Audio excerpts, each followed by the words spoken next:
Please don't take this person out. Would you politely go to hell? Get the fuck out of my way, 'cause it's been one of those days. Dummy fun. I look forward to shooting the breeze. We don't know how to have a conversation about anything but show business and traffic. You're going to like it. You're going to like it. Can I just not talk at all and listen to you the whole time? Because you are fucking hilarious. Yeah, you can't talk puss. Yeah, I haven't been funny once on this thing. Confirm. Hi, this is Jimmy Pardo. If it's Mark from Chicago, I'm canceling this whole bit. So I should just hang up. No, wrong. Abort. It's like a dive that's very difficult to pull off, but if you nail it, tens. Live on tape. It's the fastest hour in podcasting. This is Never Not Funny. Now, here's your host, Jimmy Pardo.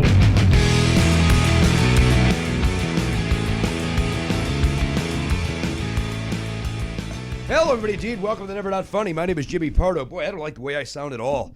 Is that on me? Is that my voice? Well, you weren't on the mic. No, I was on the mic. I was right on the mic. Well, not initially. But that, what's going on? Is it headphones? I think it's my voice. I'll turn you up. Yeah, you sound sick, which you are. Well, I'm not, sick's a strong word. It's allergens. I've got allergens that are affecting my left, specifically my left nostril. Yeah. And it happened like a half hour ago, like literally right before I left the house. And I don't know what happened, but it's killing me. So I'm going to send the beast.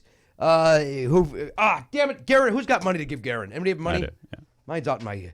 I keep my money in my car. What I have is one of those magnetic things that holds a key, like to your bumper. Yeah. In case you ever lose your key, I keep all my money in there. I don't believe in banks, so I have just magnets located all around the bottom of my car. That's smart. It's all cash. I got all cash. Yeah. So if you steal my car, I'm fucked. I don't care about the car. That's insured. That cash, baby. That's Right. what I'm losing. It's like when people travel with those belts. Yeah. With the money in it, and your car has one of those belts. Yeah, basically. I got money. Yeah, I basically have a car belt. Yeah. Here you go. This is anyway. Garen Cockrell is going to run over to 7-Eleven and get me the like a Benadryl, Garen. You know, something that's get whatever like a Benadryl, or get something along the lines of like a Benadryl. You want a key? Key right in there in the podcast nothing machine. And then so anyway, thank you, Garen, for doing that. That's my car key. Why would you think you need the car key? He's going for the belt. He's going for the belt. Yeah, God damn it! I'm giving you too much information. Anyway, so like you know what an allergy pill is, right? You know, like a Benadryl. Oh my God. Don't make any mess. Not Garrett. Not Sudafed. No, Sudafed would be good too. Just not Zyrtec and not Claritin. Those are those are non-drowsy and those aren't going to fly. Those aren't going to dry this up. Benadryl or Sudafed? Yeah, Sudafed, that sort of thing. Think Benadryl. Yeah, something like a Benadryl, something along those. What? Claritin. No, not Claritin. That's exactly. I just said don't get Claritin.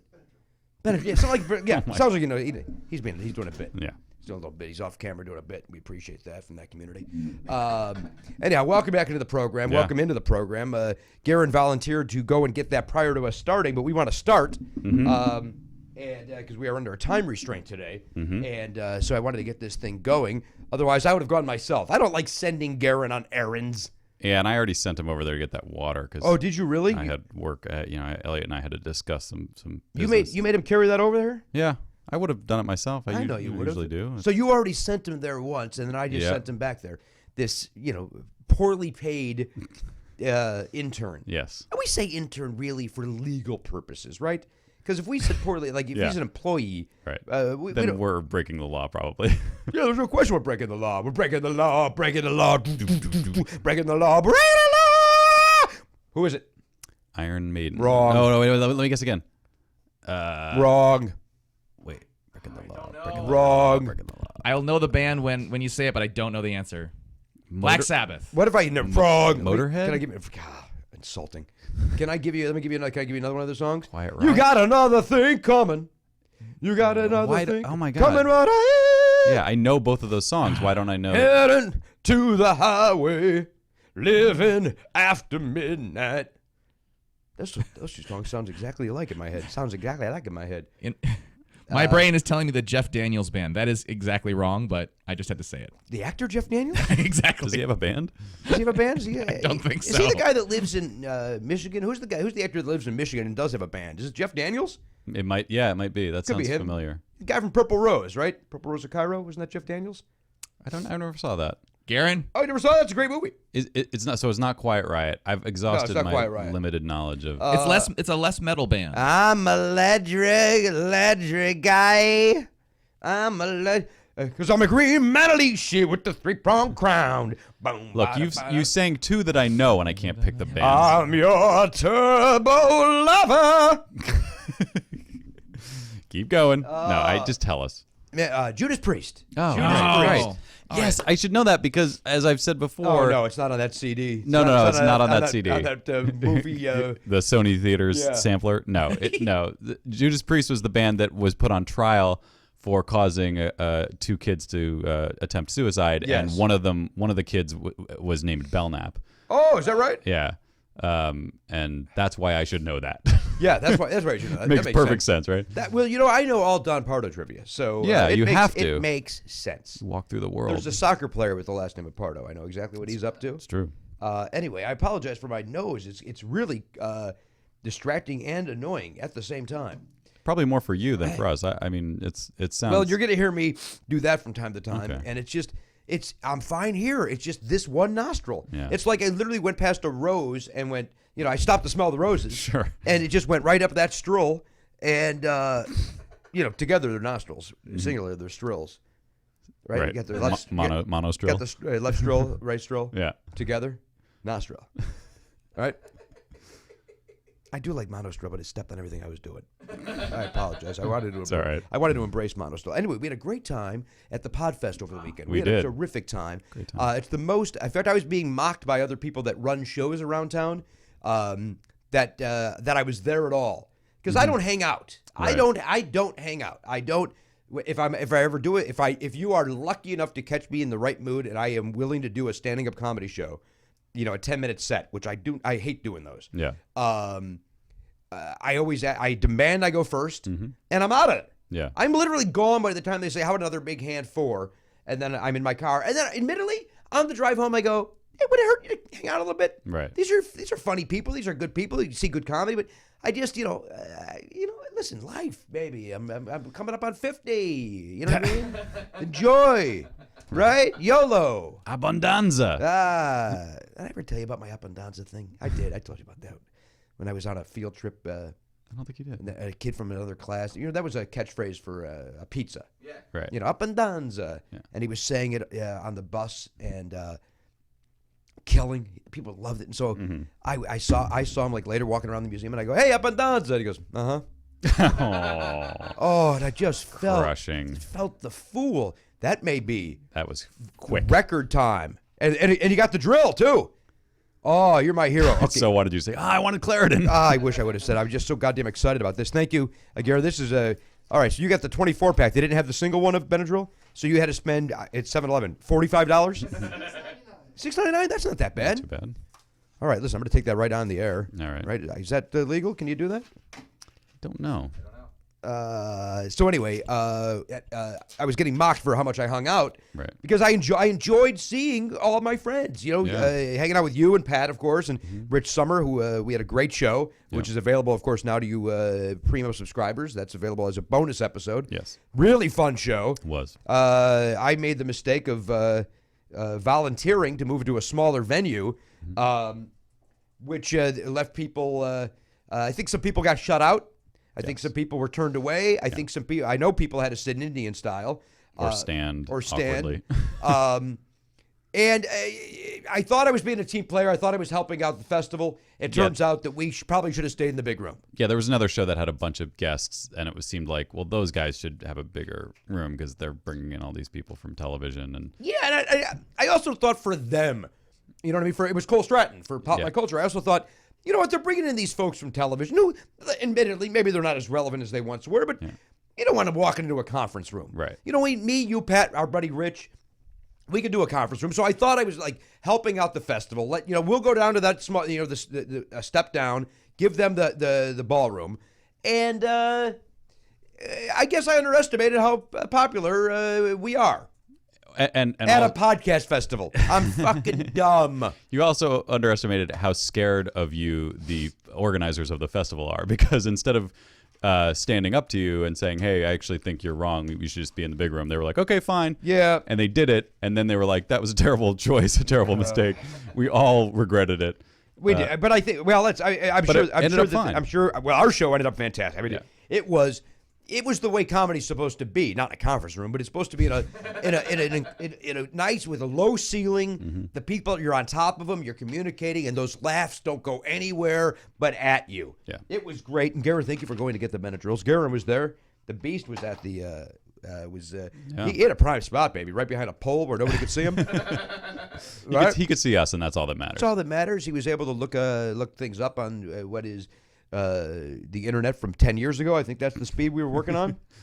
We also go ahead.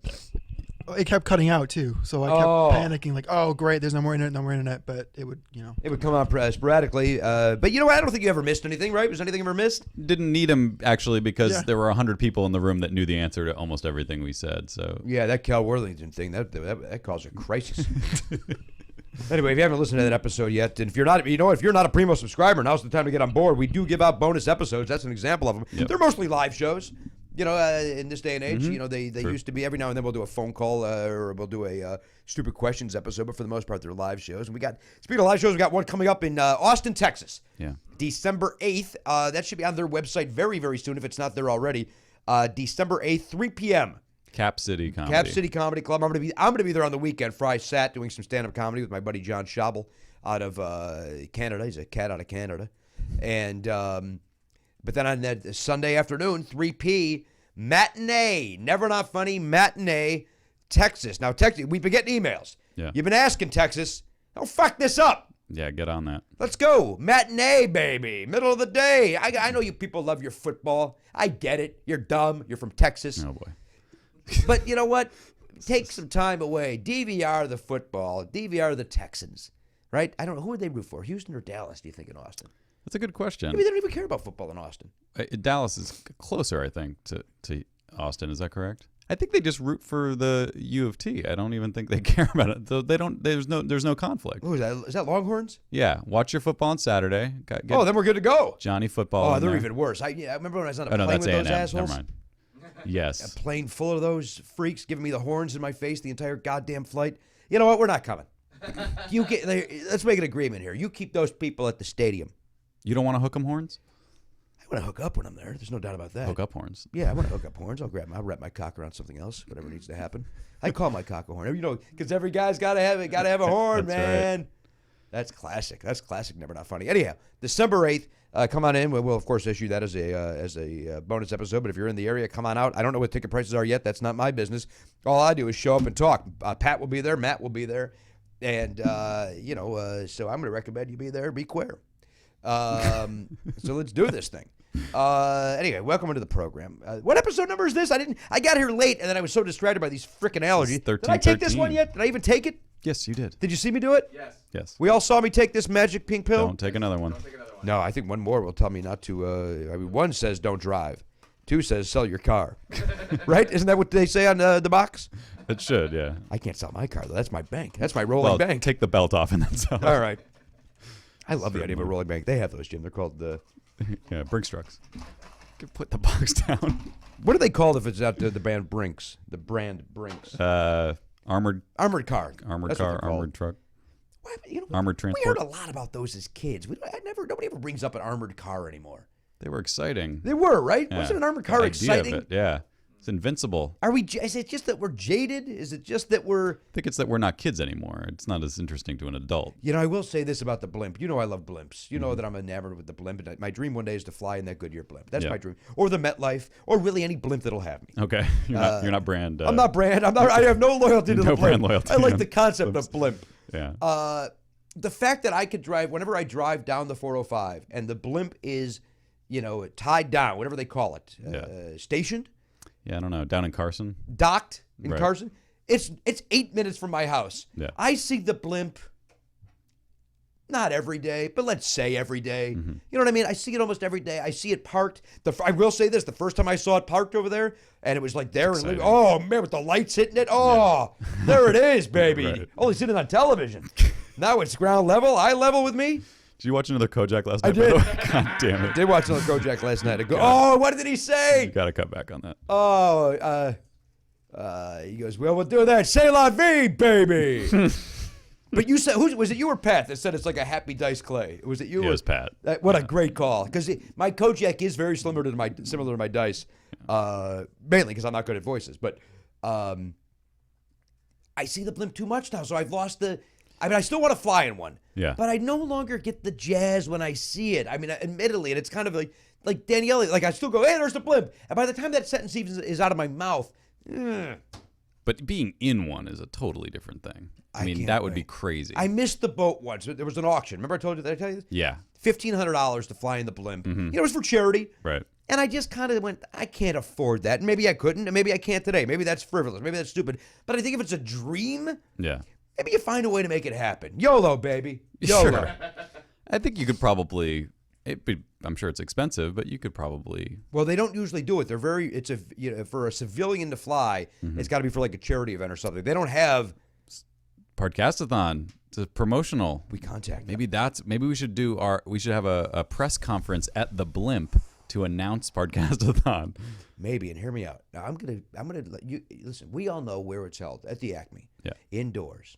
We talk the blimp into covering it from. We get a camera from the sky. Great idea. To just shoot down at that building. Yeah. From time to time. Well, even when the Super Bowl's in a dome, they still have the blimp shot. So why can't we? Why do they still have that I blimp don't shot? know why they have it in any case. I guess a very long shot of a field is sort of interesting. It's but neat. I think it was neat. I mean, I think we'll go back to when we were kids. Like before all the technology we have today, I think it was a neat thing. Yeah. But now when there's cameras literally a foot above the players' heads. They have cameras on zip lines Right? flying around That's the stadium. crazy It's to so me. much more interesting. Yeah. Right? Yeah. I also, you know what? I'm such a rube. I still get excited like when I see, and I don't watch a lot of football because I'm not ready for it. A gentleman keeps asking me in song if I am. You've been asked and you've answered, no, sir.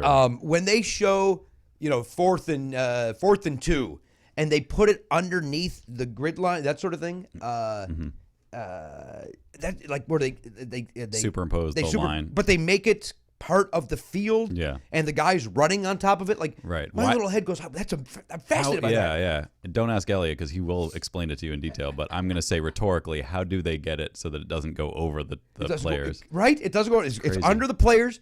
Like you see them, they're stepping like their foot is half on like the 10, the 0, and the grass. You're not answering. You understand me? You're not answering. It's probably the same thing as green screen. Like it's only reacting to that one color. So can you answer this in 2 sentences? Is that what it is? It has to do with the color of the grass, and they measure it. So yes. So they just make sure that same color isn't on anybody's. And they spend a uniform. lot of time with like every game. They recalibrate. I understand. There's recalibration for every game. Why do you know that? There was a whole special on it that I saw. He plays fantasy football. Yeah, exactly. And he's good at it. That's what he's paying attention to. He's Wow. focused on the That is the wrong opposite of part the of the truth. game. What's your record right now? 0-5. How many weeks have been? It's been 5 5 weeks, You yes. You have no ties even. You're 0-5. I'm 0-5. I had almost one victory, and they took it away from me. Why did they? How does that happen? Because stat- the go ahead. stats, a lot of times, like the day after the games, they review and they go, you know what, that guy actually didn't get that yard. So you know? 1 yard cost you in a win? It was like 20 yards, but yeah. How do you lose 20 yards? How does a statistician miss 20 yards? That was the question I was asking. They could put a cartoon arrow underneath a guy's foot. Let me know how far they got to go for a first down, but they lose 20 yards? It was probably one play that they just missed. Boom. They mislabeled or did something wrong. It made me so mad. Well, let's be very clear. 1-4 isn't great either. That's not. Yeah, that's not but at bringing least you a trophy. at least it's one win. That at was- least it avoids By the way, ultimate go embarrassment. ahead, Matt. Yeah, that's kind of what I was going to say is like those little things happen to everybody, but if you're good, you overcome it. If you're Well, not according good, to the people who are in my league. They say, "Oh, that's never happened to me. No, I've never had that happen." maybe it's different. In basketball, it seems to happen not a lot. Let me but just say this. it's a Did fair you amount. even know he liked football? He doesn't. He just signed up he because likes a bunch 'cause of he's a Never Not nerd. Funny fans did it. Oh, so you're in a Never Not Funny fan league? Yes, that's true. Was there a baseball one? Is there a Never Not Funny baseball fantasy league going around that I'm not aware of I think so. and will not take part in? Yeah, I think there is. I can't have emails from people asking me to trade. I am Jimmy Pardo. I can't be bothered with that. But part of me wants to do it because I think it might be fun. I think a Never Not Funny fantasy baseball league could be fun, but I can't, I still, as much as I do, you know me, I shake everybody's hand. I love meeting everybody. I like the curtain of show business. Yeah. And if all of a sudden I'm getting my ass kicked by Johnson 327 out of Iowa, it's gonna piss me off. No, but the funny thing is, all the team names would be like catchphrases of yours. Well, who the fuck doesn't want to do this league then? Yeah, I'm back like, in. in his league, there's a team called My Pleasure, right? Oh, you got How they doing? Better than me. What's your what? You're in dead last, right? Yes. You have 0-5 has to be, unless right? Yeah. There's one other team that was 0-4 last week. I don't know how they did this week. Have you already stopped looking at the standings? Not quite. I'm almost there. But I will say this: everybody's been very nice. There haven't been Of a lot course of they're crosstalk. nice. I mean, I know I'm not you, so they're not trying to get my attention. But No, they're avoiding it. They hope you don't call for a trade. and they're doing trades, but I haven't been overwhelmed by anything from it. So it's You know why? good. Your team sucks. Nobody Yeah. wants any players. Yeah, that's a good point. They're just glad you're there to be the punching bag, Like, But by the everyone's way, looking forward to successfully. playing There's you. some private message group around going, because Ellie, in fairness, it's perfect that you're 0-5. I mean, your character on this show, and let's be very clear, it's a character. Yeah. That we amp up that he's annoying and stuff. Obviously all comedy comes from something in truth. But My dad always said. But it's perfect that you're 0-5. I mean, it fits right into what needs to be happening over there. If Yeah. you were winning, that would also be perfect. If he was winning, it'd be perfect too. You 'cause, just yeah. do Can't it be okay. middle of the road. Yeah. Right. Yeah, you winning because you're an annoying asshole is perfect, and you losing because you're a sad sack is perfect. Like both things are perfect. I can't imagine how angry the other people would be if he was at the top of the league. Not only because of he's Elliot, but because whenever a guy who doesn't know jack shit about a sport comes in and does well, it's just infuriating. Well, to be fair, if I did end up winning, I did do a lot of research. I knew it was coming up, and I tried to know how everything worked, and I had a strategy for when I should pick my running backs and when I should pick my wide receivers. Who'd you pick first? Did you go with that Maurice James Drew? What's his name? Jones Drew. I picked MJD, right? I picked a running back first. I don't remember who it was. off the top. Okay, well that explains. You don't why know your your team number one sucks. player? I have Did to you already look. trade him or something? No, I don't remember the names off the top of my head. But You are literally to me. Here's the thing. I have a buddy of mine that Chip Chinnery. Chip Chinnery, who is a number crunching son of a bitch. He knows numbers and stats and formulas. He was horrible at fantasy baseball, but in reality, you guys are the ones that should be better than us. And I don't know because why. we go by our gut. You guys go by nothing but numbers. No, but you need a baseline knowledge of the players. If you don't know who anyone is, But it's if you, really I think it's hard. more it's a than that. magazine. You need a magazine. I think it's more than that. I think you have to understand the matchups. That's the place where I fall short. Is when to switch your backuck running back for your current one. Yeah. Well, you know what? Football is a different baby than. It's a different baby, no question. Oh man, I gotta stop it. Then baseball. Baseball, you put your guy in there. I could tell you all 26 of my drafts. Well, that's the thing. That's what I like about fantasy, at least basketball, is that I get to know the guys on my team who I wouldn't have ever paid attention to, and I root for them because it helps me. But I also start to like Wilson Chandler. I really like Wilson Chandler. Now, let me ask you something about Wilson Chandler. Yeah. Now, here's the thing for me with fantasy baseball. To me, they're names and numbers. And so, when I see Wilson Chandler and that guy's white, that'll scare. I won't or you know what I mean? In my head, I picture a way a guy looks like. That guy's black? Really? The guy's name is I can't even come up with a white astounding name. Chandler Wilhelm or whatever. Right. Yeah, no, that does sometimes happen. But I will watch the games that my guys are in. I need to apologize. You're in the NBA. They're all black. What is that? So what was that noise? That's my phone. Oh, here's a trade offer. Maybe you're getting a trade offer. Oh boy, say yes, whatever it is. You can't get. You know worse. what? That's a good point, Elliot. Just start The throwing. next trade that comes your way, just do it. No, because they're gonna prey on him. They know that he. offered one. Of course not. You don't have anything of value. No, but I would be trying to pick anything, because he must have some guys that are useful. You didn't hear about 0-5 yet? I've got Jay Cutler as a quarterback, so he's doing pretty well. Hey, Gary, will you run out to the door? And now I have my list in front of me. If you care. Who just tells the Just give us the number one guy. pick. Well, like I said, so the guy I think I got first was Welker. Oh, As a Wes running back. Welker. Yeah. Yeah, WW. He's good. Yeah. Yeah, he's on Denver, right? He's over on Denver, right? And then The guy's Bronco. He was He played for the Patriots and then he left. Originally with New England, then he went over to Denver. and I think my first running back was Sproles. Who was Rolls? who actually he wasn't doing that well, but then last week he really is he pulled still through. on? What team is he still on that team? I don't know. Where What's he on, guys? Sproles plays. I don't know anything about it. Yeah. I know nothing about football. I just know that name. I don't know anything. It's like I always say about that fantasy channel on XM. The second it flops over to football, it goes from my never stop listening to channel to never listen to. Like it's not even like, Right. hey, we're going to talk a little bit about it. It literally like they can come to my car and go, you're good for 6 months. Yeah. Like I don't need it. You want us to remove this entire unit? Just take the radio out. Because I don't need it. Yeah. Finally figured out how to use the Bluetooth in my car to listen to my phone. For some reason, it wasn't syncing up. I don't know what I was doing wrong, but it finally started syncing. That's good. And so we're in great shape there. How's that Benadryl? You know what? It's not helping, but it's not helping either. If that makes sense. It's kind of Is it hurting? Is it? I mean, in terms of making you drowsy. No. It's we're not there yet. Okay. Oh man, itchy throat the whole shot, man. It's allergies though. It's not sick. It's allergies. It's the Santa Ana winds. It was all weekend. There's Summer wind. hot wind blowing in. That was yesterday. That was a very weird wind. It felt like Chicago yesterday. It felt like 90 and humid. It was and creepy. LA never feels that way. Well, up in the valley, even last night, it was like warm, like almost like when you open the oven and you Yes, feel that that's like what it was. warm air come out at Well, that's you. Chicago, baby. That you walk out of a weird. It's a weird Walgreens or a Portillo's in Chicago, you're hit with that blanket. But I didn't feel. I mean, down by you, it might have been different, but it was very dry where I was. No, it felt. Well, I live by the ocean. I live, Right. I live down by the sea. I love the sea. On a blanket with your baby. On a blanket with my baby. Well, that's where I'll be. That's where you'll be. Okay. Under the boardwalk.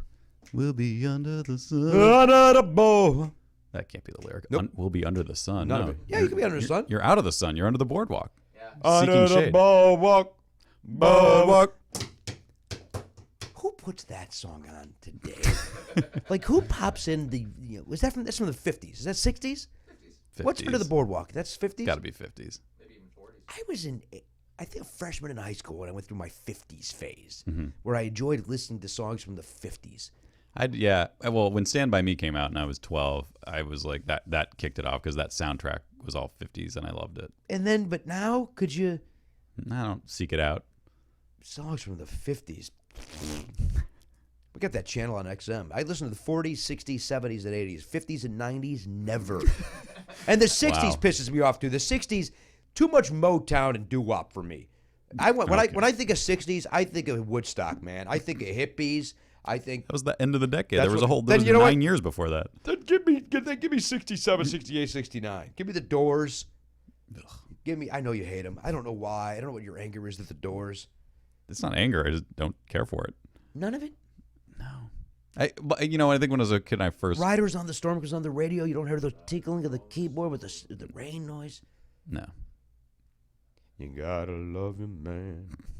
Do you think our guest has kidnapped I our think, intern? I think it was an abduction. We should probably call. I mean, this is very strange. I got an information that he's here. I think he didn't want to interrupt. He's being polite. Garen took like 2 minutes to get Benadryl, but 15 to find. To go to the front to go to the door. door. That's very strange. Well, let's Maybe the restroom. Maybe our gentleman went to the restroom. could be. Well, let's take a break then. Yeah. Let's take a break. Don't forget Austin. I think the tickets are on sale now. CapCity. I don't know the link. They're probably on your website, jimmypardo.com. It might be. I don't know if it's there yet. If it's not there, because I don't know if it goes up to December yet. I would have Garen look, but he's been abducted. Should I just put it in this little break? The Amber Alert website's down, which means Obama doesn't care about the children. Did you see all that bullshit on Facebook today? No. The Amber Alert website was down which, by the way, is not. It's informational. It's not for Not critical. it's Like not- the police don't use it. Exactly. It's informational about, but every fucking hillbilly moron that wants to find you know what I mean? Yeah. Shit on this president. Jesus Christ. If you're upset with this guy, there's enough. You don't need to go to you know what I mean? Now you're looking. And if, by the way, if you go, if for a second, I'm not political. If you for 1 second think that it's he and Harry Reid's fault, you're a fucking idiot. You mean the shutdown? No, I'm talking about this website. Yeah, they're shut. Oh, I actually think Harry Reid wrote the original HTML code for that website, and people said, it's been flawed since the beginning. This guy is not a professional web designer. I'll tell you what, if you go to that website, it does. It's one of those websites. It's GeoCities. Yeah, it totally looks 90s. Right. Oh, and you hate the 90s. Why are you on the Amber Alert website? I don't. I just know all those sites look like that. Point. They do. Every government website looks horrible. Yeah, I know. I don't know why. The White House one is good. Is the White House one decent? The White House one is very nice, yeah. But for the if you went to longbeach.com, I don't even know, .gov or whatever, they're really bad. Or if you go to even the California one, because I go there to pay business bills tax. and yeah. It's crappy. It's the really same. There's the buttons from 1995. Yeah, that left-hand column of 3D buttons. Yes, just horrible. Terrible. Yeah. All right, let's take a break. We'll be back with our guest, hopefully in a second. I don't know what the hell happened. I got information. Garrett, what happened out there with our guest? We sent you out there 45 minutes ago. Our guest is a hero. What happened? We got a heroic story? I'll let him tell it. He's we'll take a break. We got Enrique Iglesias here with us. This is big news. All right, we'll be right back. Like Jimmy just said, Never Not Funny is going to be live at Cap City Comedy Club in Austin, Texas on December 8th. Go to capcitycomedy.com for tickets. Hey, everybody, welcome back to the program. Hey, nobody ever told me. What episode number is this? 13. 13. 1313. 1313. Mark that. That's got to be exciting. Play that in your lottery tickets. Can you play the same number twice in lottery? I guess you can't. Is that an option? You can't? Can you play 13, 13, 13? No, that can't come up. Can't come up because they're ping pong balls with all different numbers. You can maybe for the bonus number it could be the same as another number. Is that true? The Powerball can be a different number or a bonus number? I don't play the lottery. I own pants. So I don't need to, live a dream that, a scratch off is going to change my fucking life. Although I will say this, if I'm at a gas station and I'm getting my power bar and my beverage of choice that day, and the guy in front of me goes, hey, what's the Powerball up to? Is that up to 8 million or whatever, 27,000, 100 million? I'll then go, give me one of those too. I get in that way. Yeah. But I don't stop my car to do it. I don't make a trip to do it like people I know do. And we wish them luck. Well, you know what? If you got to live a dream, live a dream. I dreamed a dream. And then I had my child taken away from me. Right. So never do that again. Yeah, that was a big mistake. Terrible thing to do. You ever play the Les Mis Lotto? Oh, man. That is, the lotto there is they pull out they put all the cast recordings in a big blower, and then whatever one comes out, that's the one you're forced to listen to. Yesterday, Chino Hills High School. Oh boy, had to listen to Chino Hills High School. Why was that even recorded? Everything's recorded these days. Sure. You know what I mean? You got parents out there with their iPads blocking other people's views. Is that what it was? You had to watch. Had to watch iPad it camera too. Shot? Had to watch it. Ugh. And I'll tell you what, little Johnny Whitaker, and I know that's a very familiar name if you watch Sigmund and the Sea Monsters. This kid may or may not be named after him. Yeah. Johnny Whitaker did a terrific job in that role that our buddy the Wolverine did. I don't know his name. I can't think of his Hugh name. Jackman. Can't think of the character's name. Johnny Whitaker was the choice I came up with. Allergies are killing me. Yeah. But if you're getting down a chance to see Chino Hills, these guys are fantastic. Yeah. They really pull out. I mean, their cardboard backdrops are out of this world. I mean, they really do a great job. It's the longest running high school Les Mis in the country, I think, right? They do it every year, and they turn it over. Yeah. Which is beautiful about them. It's like it's almost like Menudo. Once you get to be a senior, though, you can no longer do the other roles. Right. Get down there, Chino Hills. All right. Let's go around the room. He's already ran 2 errands for us. The Pop Culture Bees, Garrett Cockrell. Hello. Garrett, good to see you. While you were gone, I spoke of you at the Podfest. We had a nice time. Good to see great. you. Yeah, that was not your buddy with you yesterday. No. That was a friend. Yes. What was your buddy doing? He had some rehearsal stuff to do. Rehearsal? What's he doing? Is he doing Les Mis? No. I'll put that in the hopper. More than happy to include his soundtrack in my Les Mis Lotto. He's doing a short film that I wrote, and he's doing museum at Los Angeles Valley College. Okay. Are you comfortable if I don't ever see either of those two things? I probably won't see them either. You're not going to see the short film that you wrote? We'll see. You got to distance yourself from it, right? You're not happy with it. He does not like the direction it's taken. Yeah. We'll see. He's directing it? No. Oh, he's in it. No. He's a terrific actor, his buddy. What's his name? Jason. I've met him. Good kid. Again, as I point out, don't like his lifestyle. Right. But he's a good kid. All right, there he is from INDH.com, Elliot Hochberg. Hello, Elliot. Hello. Taught you a lot prior to the break, Yes, so sir. we're good. Okay. And well, we got a lot. We learned a lot about his fantasy football team. We did. While Garen was out. The Elliot Show. I don't know, walking around the block and then go getting our guest at the door. And then the honcho Matt Bell. Hello, how are you had a doing? nice weekend, Matt? I did. Did you go back? Did you go to the last day of Podfest, or were you just there? I didn't know. I had family in town. So. As a guy that doesn't like to hang out at all. You went back, didn't you? No, I didn't. Oh. But I even said to Danielle, I said, you know what's weird? I kind of want to go back. Yeah. I kind of want to hang out some more. But then I was like, I'd rather just stay home and watch Kojak. Yeah. And that's what I did. So I watched Kojak. Sure. Going back for the final party. Makes sense. You know what I'm doing today? We talked about it on the. I've got my Groupon. Mm-hmm. I'm heading to Amoeba today. Yeah. I'm getting minimum season 1 Kojak on DVD. I don't like this once a week. It's not enough. No, you're just assuming that Amoeba has Kojak on DVD. If they don't have it, it's going to be a crisis because then I'm going to have to go to Best Buy or something and pay top dollar. Yeah. It would be so weird if they had a whole series set for exactly the amount that you Well, got they're for not. the No, Groupon. listen, I know I'm going to have to go in pocket on this. Yeah. There's no doubt that there's no way that my coupon. You're going to have to dip into your car belt. Yeah, right. Going to have to go car belt. And by the way, let's be very clear. If they only have season 6, I'm getting it. Yeah. Whatever they have on DVD. It doesn't matter what the order is. It's not matter, Mad Men. You can watch baby. whatever you want. I can't wait to get it. Okay, if they only have, you know what I say to that? If they only have season 6, que sera, baby. That's what he said yesterday. All right, now our guest, we're lucky to have him here. From what I understand, something heroic happened right before he arrived, or while he arrived. Bottom line is he's here. It's been a while since he's been here. It's all about scheduling. Justified has kept him away from us for a long time, which is, and he doesn't. You don't know this. My favorite show on TV. I know Breaking Bad gets all the hoopla. That comes in at a very. It Justified is 1. Breaking Bad 1A. It's right there. It's right there. Wow. That's right. You know that great, from me. yeah. I don't lie about it. I have not watched the season Patton's on yet. You're good. The seasons before his arrival are fantastic. But listen, not every show can live up to everything. Patton Oswalt's here. Yeah. Johnny Whitaker. I haven't recovered from that yet. Well, my pleasure. Glad I could help. Thank you. So what happened? First of all, glad you're here. Thank What you. happened outside? Well, I pull up, and I'm parked behind a white small SUV, some type of SUV, and in it, and the windows are barely cracked, and inside is a pit bull mix, roasting and barking and miserable in the valley heat. So when your guy came to the door, That's Garen Cockrell. Garen. Garen. Nice. Really? Wow. That's the first time that's reaction been that way. One of the League of Superheroes.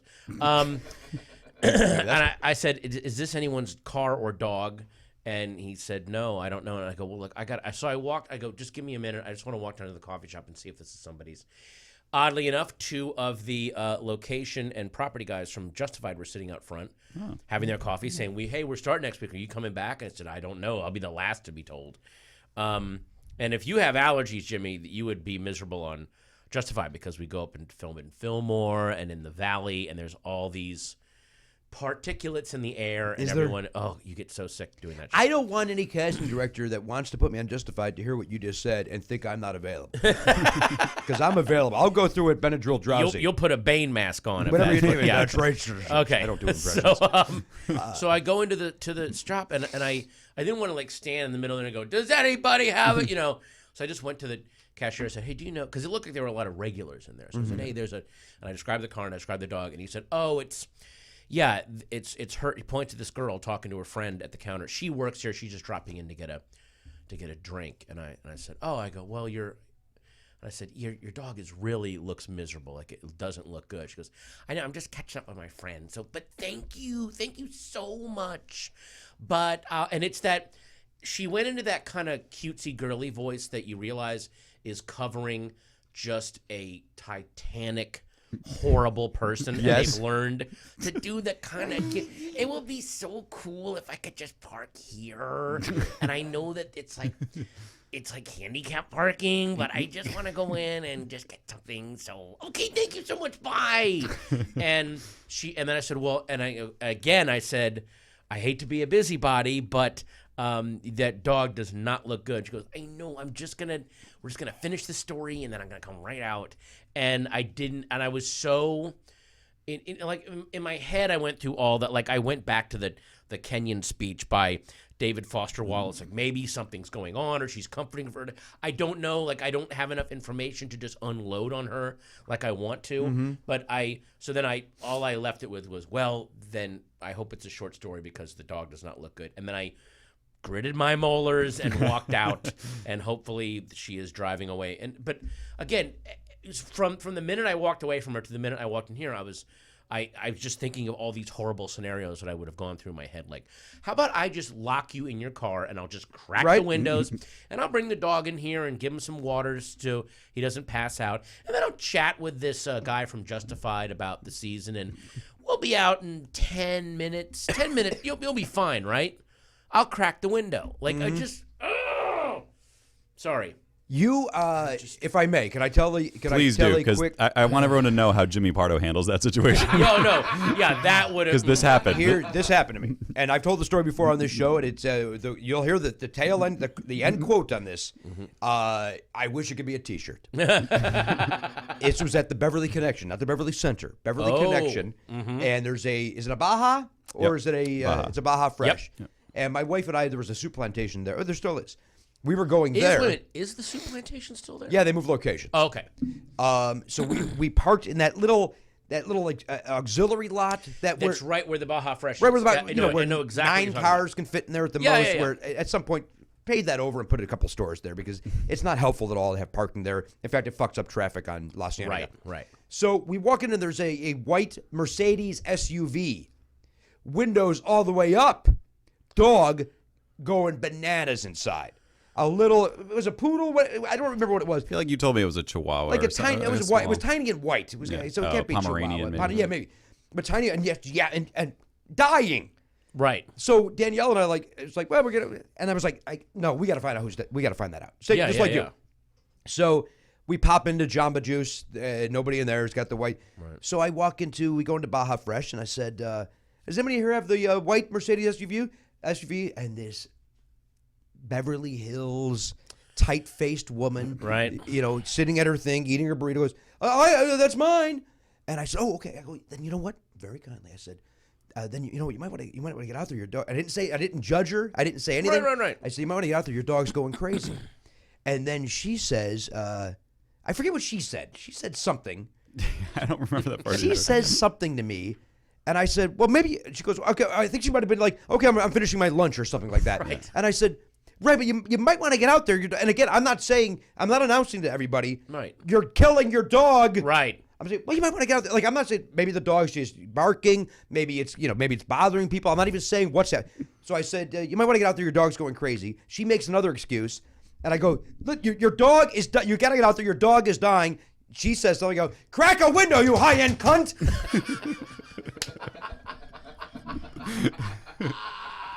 That's what I yelled in Baja Fresh. And literally, if it was an 80s movie, the slow clap would have happened. Oh, yeah, they all would have stood up. But they all, everybody looks, and nobody had fear. They all kind of went, yeah, good call, baby. Yeah, right. And so then she follows us out, and she goes, how dare you come in there and embarrass me? How dare you make me look that way? I'm trying to have my lunch. I go, because you're killing your... And so then I just kept yelling. She would keep coming back, and I kept going, crack a window, crack a window, crack a window. Also, I'm not making you look that way. You are that way, and I am simply pointing it out. I didn't change the facts to make it look like you're doing something terrible. Yeah. You're using the word look incorrectly because there's something actually happening here. Tail end of the story, and I forget how we get there. Somehow she calls me a Jew. Okay. My comeback, which to this day infuriates my wife, was, dumb you, I'm not Jewish. That's what I said back. And then she kept going like this to me. She kept going, and I kept going, I really, hit me. Please hit me. Please hit me. Please hit me. Because I wanted that SUV. Oh, yeah. She'd keep the dog. You also like the kinky shit. You like it when a lady slaps you around a little bit. I would like when a plastic-faced woman gets a little randy with me. Mm-hmm. Yeah. Anybody that they've replaced the cheekbones with thigh skin, that's what he pays top dollar for. Absolutely. Bottom line is, Matt, you're sitting between a couple of heroes. Yes. You guys. We or care. Annoying busybodies. God damn it. Something about it should be a real pain in the ass to own an animal. And if you don't want to put up with that stuff, then don't own a fucking animal. Do you have any pets? Yeah, I do. I have a French bulldog. He's 8 years old. The French bulldogs are adorable animals that are horribly designed, and they begin falling apart in some pretty tragic and ugly ways. And you take the time and you pay the fucking money to, because I wanted a dog. God damn it! I don't want a thing that it's like, well, now it's work, so I'm just gonna let it die slowly in misery. Well, fuck you. Don't get a dog, asshole. All right. Because that's what it's. No, I'm yelling at you, Jimmy. I have allergies. I can't get a dog. Oh, that sucks. That's perfect. What do you? I don't need a dog. What's your dog's name? Grumpus. And where's he? Out in the car? What's he doing? Yeah, he's probably got another 10 minutes. All right, yeah, we're good. Some woman knocks on the door. Pardon me. He's actually we Grumpus. take him to right now. He's at a doggy daycare place that's all indoors because it's been so hot, and he's very social and likes to go outside, but we can't take him outside because flat-faced dogs can't regulate their temperature. So it feels like we're punishing him. Like, why can't I go outside? It's like, well, because then you'll drop dead. Right. So for a week, we take him to this place. It's indoor. It's air conditioned. He can play with all his doggy friends, and so he doesn't feel like no one's paying attention to him. I think that's wonderful. Is that great? I don't know. No, it's awesome. Yeah, you're a hero. It should be a pain in the ass in this country to own a gun, have a kid, or own a pet. That should be way harder to do all three of those things. I don't know. Way harder. And maybe you should only be able to do 2 of the 3 at a time. You think so? Like all 3 should not be ever allowed. I guarantee. I'll make a very broad statement. You own a gun, you have a dog. Right? Don't you think? Yeah. Do you know anybody that owns a gun like that doesn't have a dog? Yeah, there's not a lot of armed cat ladies. Right? Well, this is Mr. Biffles, and there's Hortense, who's so grumpy. Right. And this is my Wildy 450. I'm looking at it. Yeah. This is my Kasul 50 cal. I'm sure we're going to get a bunch of emails. I have a gun because it's in the Constitution and I love cats. Okay. I understand when I say it's comedy. I'm sure somebody has a no cat and no dog, whatever the fuck. What was my statement? What was my grand statement? I thought you were just saying anyone who has a gun probably also has a dog. Yeah, that's what I was saying. I'm sure somebody's going to disprove that. But I said that for you. Now, I own a gun and I hate Mondays and love lasagna, so how am I not a cat person? Is that an Odie reference? That's a Garfield reference. But Odie's involved. He's involved. All right. Right? Yes. I've never seen anything with Garfield. I just know Odie. Why do I know about Odie? What are you? You're like the Zeppelin fan that's only aware of John Paul Jones. I know there's like a lead guitarist in there, but I just know John Paul Jones. Oh, you ever hear the way they should call him Thunderfingers and not Entwistle? The way JPJ, right? Sure. Yeah, that was some Little rock and roll. Been a long time. You've seen the strip, the online strip, Garfield Without Garfield, right? No. It's the strip. So- They don't change anything. It's just the Garfield strips, but they just take Garfield out. So it's this guy John, his owner. It just looks like he's going through this psychotic depression where he's just yelling at nothing. Right. And there's these weird blank. It's fucking genius. It's Yeah. one of the best things I've ever seen. I have to look for it now. I look at the comic strip Garfield without John Garfield, and that interesting. That's a little, but for your history buffs out there. It's exactly. Well, I love history. I love this country. I stand behind it. I fought for it back in Vietnam, and what John Garfield did. Now, if I'm not mistaken, that's our 17th president. Can somebody look that up? That might be Lincoln. No, I think Lincol's 17. Yeah, I think Really, Garfield I was picked the Garfield before one or after fucking Lincoln? number of the Washington, Lincoln, Yep. and then Lincoln might be 16, but it. I think he's definitely- 16. Yeah. I think he's 16. Look that up. God damn it, Garen. Lincoln is 16th for sure. What's Garfield? Where's Garfield? See, before or after? I'm Wait, whoa! If this doesn't scream bet, Oh, I don't no, know what don't make does. us bet on this. It's definitely. I would say it's got to be after. But you say after. He says before. I say after as well. He says after. We got 40 numbers here. Let's all pick one. Isn't it Garfield the one that's his 2 terms split? He's the one now. He's No, running. I thought that was Was that Cleveland? Cleveland was split. And wasn't Garfield shot at a train station? Dude walked up to him like he was literally getting off a train and got shot. I know there was a train shot at a Garfield station. Wait, what's that? Is that a good joke? We all have to. All right, you know what? Screw that bet. Is that a good? Is that a good joke? I say no. What do you think? I don't think I understood it.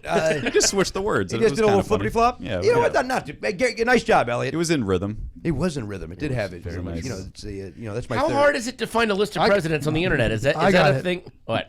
James Garfield was shot. Was it at a He train was- station? I don't see that yet. Was but it by Leon Coglitz or something? Charles Guteau? Oh, Gautier. Gautier? I always get those mixed up. Who did Leo Coglitz shoot? He shot somebody. Leo Koglitz? Leo Coglitz Let me see shot if I can somebody. Good luck with that one, Garen. Are you thinking of? I think you're thinking of Leo Biscaglia. No. He went and hugged Garfield once. He hugged him and made him feel good. Remember Leo Biscaglia? You too young for Leo I don't know Biscaglia? who that is. Leo Biscaglia was a big late 70s, early 80s. Really touchy-feely. Get into you. Get to know Okay, yeah. you, man. Yeah.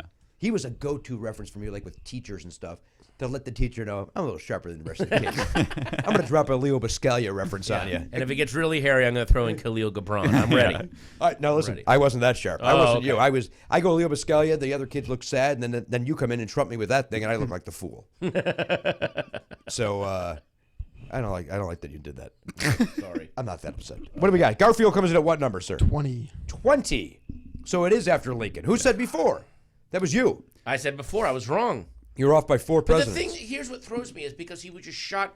You would think after Lincoln got shot, then there would be crazy. You think they'd up the security Yeah, a they'd little bit? up all the security, and it seems like two presidents had to get shot where they're going, hey, maybe we should have Yeah. some people around these guys. Yeah. How many total? Is it 5? Is it 5 presidents that were shot? There's Lincoln and Garfield, and then the guy that Leo shot. Who did he shoot? He shot William McKinley.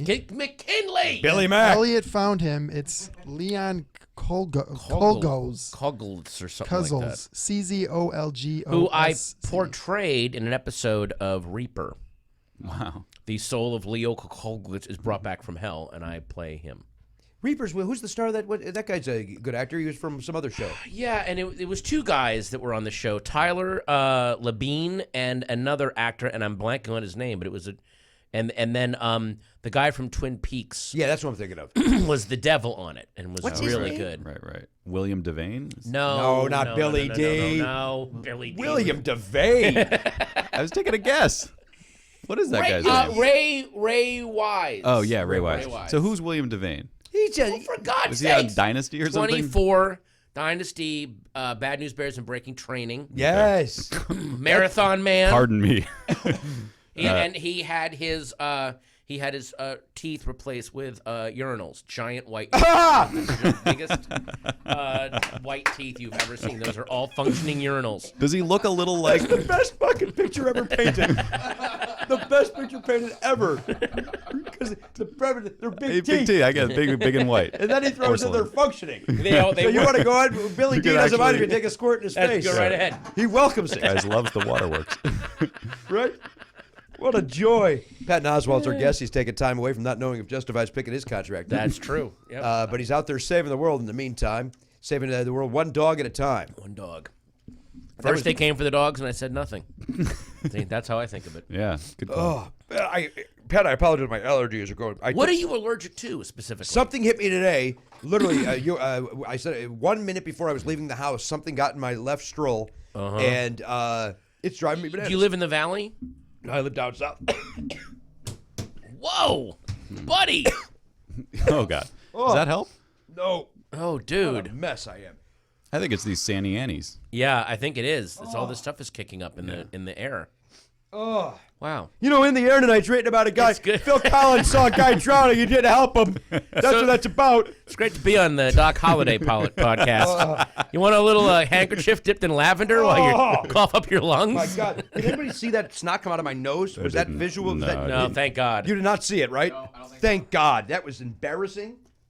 Oh, it's just the left. Mm-hmm. Right's good, baby. Nice. Then just breathe through that one. How do you do that? Hi, guys. Everybody good? Just breathe normally, and I think the one that's open will work. I'm not kidding. This happened at 10:58. I was leaving my house, and all of a sudden, something hit my face. Do you got to go do Conan tonight? No, we're off today. Oh, so you got a day to recover. I do have the day to recover, and then Okay. I do have a medical appointment at 6 p. And About this allergy? Yeah, what? About this allergy. Oh. About the Santa Anas that infect my brain and make me angry at the world. That's what 6P is today. Yeah. Got a new fella over there in Beverly Hills. New since the last new fella? Or is this the same guy that you've been... Same guy.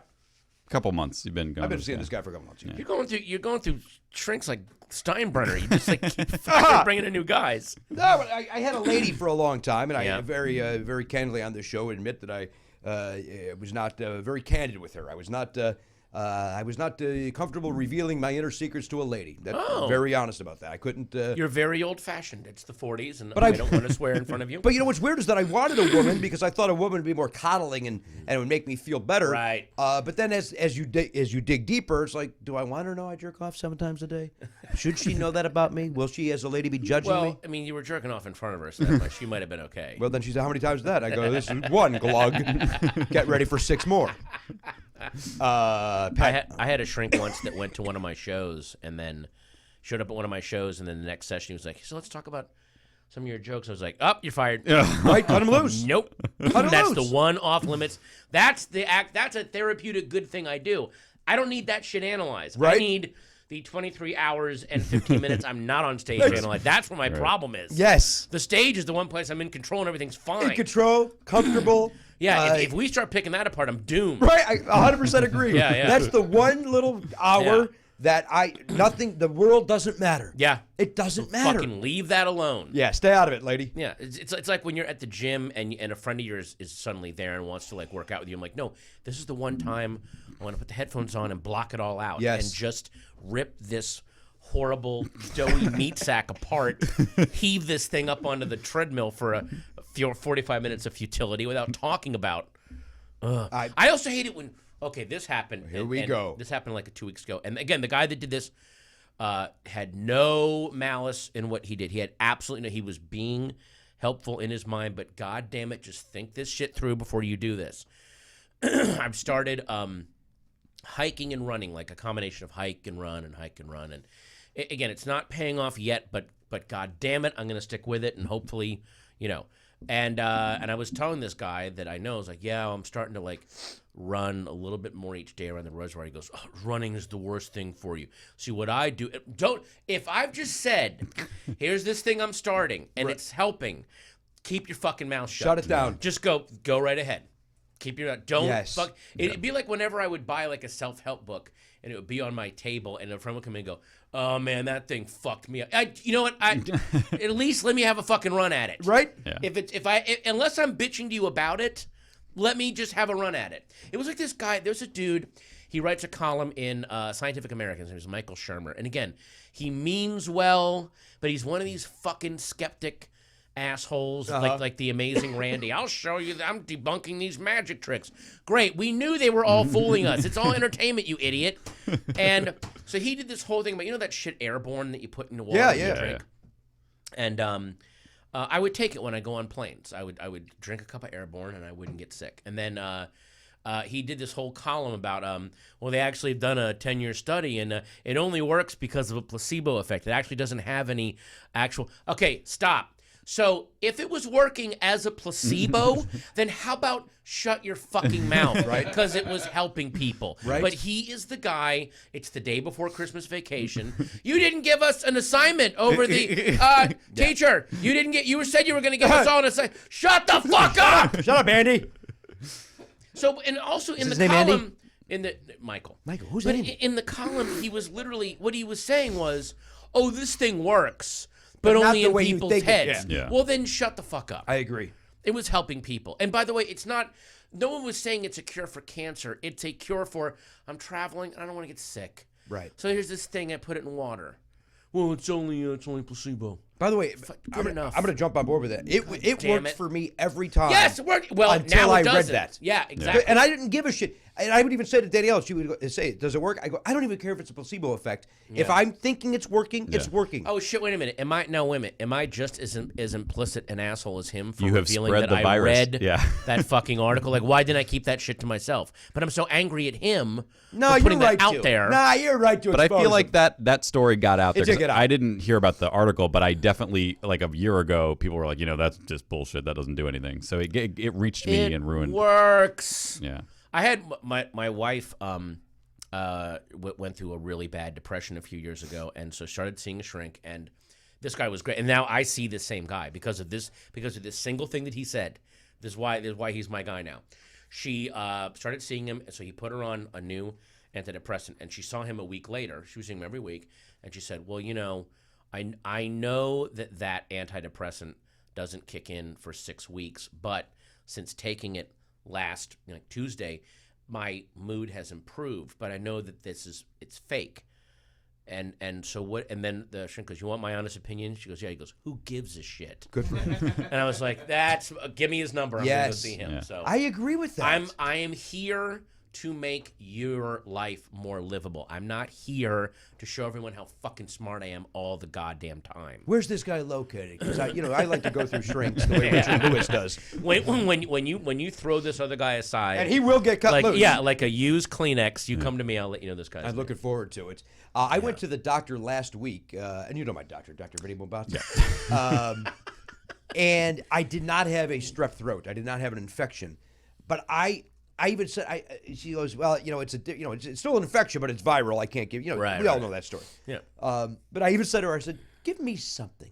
I don't care if you give me a sugar pill. Yeah. Give me something and tell me it will help me, because dummy will think it's helping. Yeah. And it will. If she would have gone, you know what, it's not a thing. So I'm going to put you on a very light antibiotic, and it could have just been called, Johnny's tablet. And I would have gone, I've never taken that before. She goes, you know what, in 3 days would be great. I know it would have fucking worked. Exactly. I know it would have. Yeah, I'll buy into it. There was a really interesting study that when people have some new ailment and they don't know what it is, and it's, oh my God, something's going wrong, or they go see a doctor, even if the doctor gives them a terminal or a serious prognosis, if they put any kind of name to what they have, they feel instantly better. Because like, there's a name for this, and it's been studied, so now we can proceed. What's terrifying is when you have no fucking idea, when they go, oh no, it's this, and here's how now it's really fucking serious. Like, you just named it. Right. So I'm okay. I can look it up on the internet. I can follow along with this. I can do some, It means other people have gone through it. That's it. Other people have studied it, and we can, and I can now make a run at making this thing better. But it's the not knowing. Yeah. Although now does that contradict what I just said about Michael Shermer? Because he was all, but no, goddamn it, because the goddamn thing was called airborne. There are instructions. You put it in this much water. When you see like 8 ounces of water, okay, good. All I need to see are a bunch of different numbers and a and a procedure to take it, and I will feel better psychologically. I fell in love with the chewables, the airborne chewables. I started loving it. And then they have chewables? And a gummy. They got a gummy now. Oh, I want the gummy. I'll just eat the gummy all day. I don't give a shit. You know what they just done? Alka-Seltzer has a chewable antacid. They're all chewable, but it's like a gummy version. Yeah. And admittedly, at night sometimes I go, you know what? I'm hungry. I'll just have one of those. Hey, you know what? In my head, it feels I'm eating candy. Yeah, I wish if somebody, the fucking the Pepto-Bismol chewables. Yeah, they're pretty tasty. Mm-hmm. If they took the stool hardening properties out, I would eat them as candy. They're kind of tasty. Right, they're delicious. Kind of a pinky. I like it. Yeah, chalkiness to it. But I dig it. It's like a Necco. It's like adult candy. It's like there's a place near here called Rocket Fizz. And they have they're like candy archaeologists. And they sell every candy and soda pop ever made. And the most obscure. Really? And some of these candies are you're basically just eating Pepto-Bismol, but different taste. Yeah, there's like all these regional sodas they have, like Rondo, which is huge in the Southwest, and Dr. Nut, which is the southern version of Dr. Pepper. And I swear there's a candy called Chicken Dinner. What is that? It's like a chocolate covered chicken dinner or something. It's really weird. It sounds awful. But and people I like love chicken. it. They love it.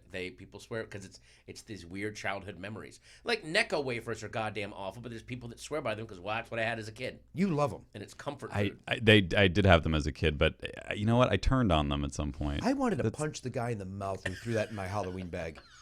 Really? Of all the choices at the store, you thought Necco was the way to go? Yeah. Right? And they're expensive. Like, you spent money to put something shitty in those right, kids' you wait, bags. right, and took the effort of going, there you go. Yeah. Like, even that's not worth giving me. Although in fairness, maybe somebody handed them down to him and he just wants them out of his house. Yeah. The same with the Mary Jane candies. Which what are they? Are they butterscotch? Is it? Wait, what's a Mary Jane? You know the little they're like yellowish. They're kind of almost snot colored, and you get them in your Halloween bag all the goddamn time. But is it a butterscotch or a? I don't know what the goddamn flavor is, and some people love them, and I think they're the most repulsive. I wish I knew what it was. I think I might like it. It is sweetened. Somebody collected snot and stirred sugar into it. I hated as a kid Bit-O-Honey. Now I love it. I love it. Really? Yeah. You know what? Okay, Mary Janes are like cheaper Bit-O-Honeys. That's what I realized. It's part of the Bit-O-Honey family. Right. It's in there? It's in there somewhere, yeah. If I eat one Bit-O-Honey, I will eat how many are in the house. If Oliver, will, on Halloween, if he will get 39 Bit-O-Honeys, I will eat all 39 in one day. Wow. Yeah, I have no self-control. None. Is that what you're seeing you shrink about? Is the there's Bit-O-Honeys? far bigger issues. Oh, way bigger than the Bit-O-Honey. No, what if it was just for that? I had 4 today. Can you help me with this Bit-O-Honey thing? I'm just trying to get to just one a day. What a specific problem that would be. Everything else is great in my world. Really? You got to be covering something with this Bit-O-Honey. I don't think I am. I think it's just that I eat too many Bit-O-Honeys, sir. Try doing like a Lost Weekend type movie, but it's just about a guy who goes, I just want to eat one Bit-O-Honey and just leave it at that. There's no way I can't do it. I couldn't do it. I love them. I'm the same way with, I guess, if push comes to shove, probably anything I like. But, what are the lollipops called? I can't think of the Tootsie Pops. Yeah. If there's more than one in my house, they're gone. But Tootsie Pops, the one with the fudge in the middle or the bubble gum in the middle?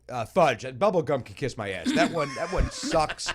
I don't like. It feels like I'm chewing on bubble gum with glass. Yeah. Right. The bubble gum, it's not worth the trip. Right? What a great phrase. I think that's true of the. Make your t-shirt. There's your new t-shirt. Bubble gum. It's not worth the trip. Right? I say that about the Tootsie one too. You can just get Tootsie Rolls. You don't have to have a lollipop. There's something about when you finally get there that it's not the completion of it. It's not the completing. You're not satisfied with a hard day's work. I like the combo, baby. There's something about the candy shell around that Tootsie Roll. I just had a Tootsie Roll the other day. How'd that go? Good. Loved it. What's your favorite flavor? If you got to go flavor Tootsie Roll, and by the way, I recognize this is shitty morning zoo topic. I recognize We're that. giving away panties next segment, so stick around. Oh, what are the flavors? I may call in for that. I've been on morning shows where they give away panties. It's a nightmare. Thumbs are down. What do you go with? I didn't know. I just thought there was the one No, flavor. there's all these flavors. Classic. No, there's the flavors. Cherry. You go cherry. Karen says cherry non-verbally. I think isn't there a root beer one? This is a podcast, dude. You gotta make it I sound. think there's a root beer one. Root beer with the chocolate inside. What? Hold on. talking No. about lollipop, right? No. There's a lollipop and it's root beer, but only that one never has fudge in the middle. This guy knows. It doesn't have Tootsie Roll in the middle. He knows sorry. Rocket Fizz. Fudge. That I don't know. Vanilla for me, guys. Vanilla. That's the blue wrapper. Oh. It's blue. You open that up. Oh, that's heaven. So you're having vanilla, and then you suddenly have a Tootsie. You have a Tootsie Roll. Oh, that's a nice little. It's a switch it's on a vanilla Tootsie Roll. That's brilliant. Love it. Love it. Wait. So are you talking about the rolls or the pops? I'm talking about the roll. I think there is a miscommunication in the house. Yeah. Because I'm not clear because I'm stuffed up on my left side. We're talking about the lollipop that you lick down to the middle. I moved on to the actual Tootsie Roll. There's that. There's the flavored Tootsie Rolls. I didn't know they were flavored Tootsie Rolls. Whoa! I thought it was just the black, white, and red. Same here. That's what I package. thought. Where are My the vanilla pleasure, ones? then. Oh my god. Well, There's vanilla. gotta There's lime. There's orange is a good one too. Wait. Orange Tootsie Are you Roll. sure you're not talking about Hershey's Kisses? What the fuck? You think I'm dumb? Well, I'm talking about Tootsie Rolls. Garen, pull it up. Put in vanilla Tootsie Roll and give these guys a photograph. You want all the different flavors too? Yeah, walk me through it. yeah, how many flavors are there? They're Tootsie Fruit Rolls. Tootsie Fruit Rolls. They're called. Cherry, orange, vanilla, lemon, and lime. Never seen that. They are delicious. You will welcome them. You know what? I hate to mention another podcast on your podcast, but I was just listening to the latest episode of Dana Gould's thing, and he said, "Okay, are you allergic to that?" He's allergic to Gould. competition. Wow. But he basically said one phrase, which was enough with the flavors. They flavor fucking everything, and it's fucking enough. It's flavored vodkas. You get butterscotch flavored vodka. Just vodka. Add it to something. Don't add a goddamn flavor, you That idiots. sounds to me like a guy that hasn't had a vanilla Tootsie Roll. That guy would never run his mouth like that, Mr. Oswalt. I will talk to Dana Gould about it privately if I need to. I may do it in an email. There you go. Sure. Yeah. I'm okay with a vanilla, but I agree. Why add fruit to it? There's enough fruit candy. You don't need to make Tootsie Roll fruity. It's delicious. And I didn't mean that to offend you, Garen. That's not a gay comment. I think it is. First of all, Garen, be insulted. That's what he meant by that. There's enough of your kind in this world, and you know I don't care for that lifestyle. What I do love is a fruity flavored treat. I'll never. One of my favorite quotes from this comedian named Mark Voice was, it takes all kinds. No, it don't. We just have all kinds.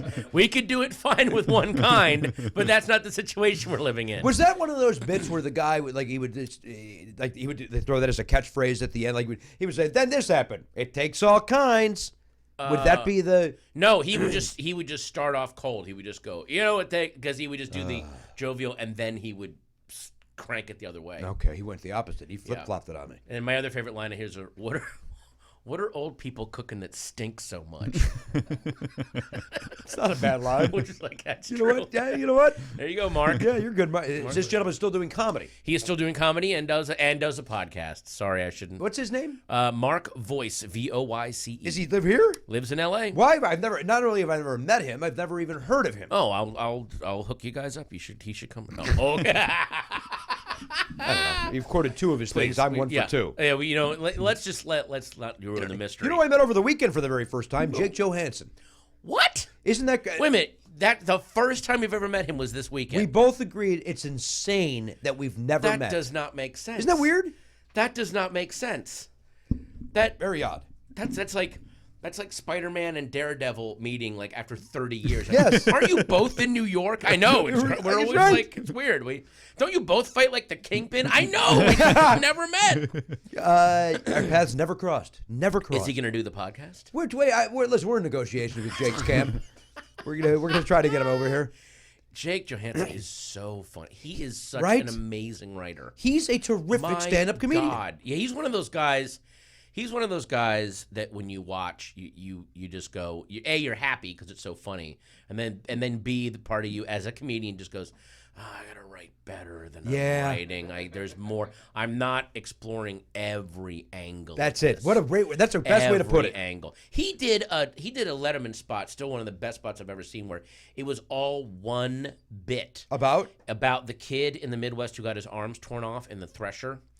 And that was the entire segment. He came out, and that was the whole thing. And it was one of the funniest. Yeah. And he did every single angle of that, where, because he got his arms ripped off at the thresher, walked back into his house, dialed 911. With his nose, right? With his nose. And Jake was like, no, that is some sturdy Midwestern stock. And because he had to deal with the operator going, well, how did you dial the phone without any arms? Like, and then he sat in the bathtub and he was like, I'll just say this. When I get my arms torn off, I'm done. Like, I just kind of lie down and go, it's done. I'm okay. Yeah, we're done. So, and again, I'm not. And he goes on like down 7 other alleys with it, and it's just incredible. And with a delivery that nobody else has. I mean, No. he does have his own unique voice and found it early. Like, as a comedian, it takes a little while to find your own voice. Found it really early. Yeah, back in San Francisco, and was just a killer. I mean, just amazing. And he was one of those guys, too, that it was fun to watch him early on in front of an audience, because it took the audience sometimes a couple minutes to get into the rhythm. And then the minute they did, it was like this mass realization all at once. Oh, wow, I get, It reminds me a lot of when I would watch Maria Bamford early on. And It took people a little, and then the minute they clicked on her wavelength, it was just off to the races. Yes, I agree with that. Yeah. And I think she still goes through that a little bit. It takes her a second to, especially, as we always do, you deal with an audience that doesn't know you. Like, I have to now, it goes back to the old days of when we did comedy of, I have to convince these people I'm funny.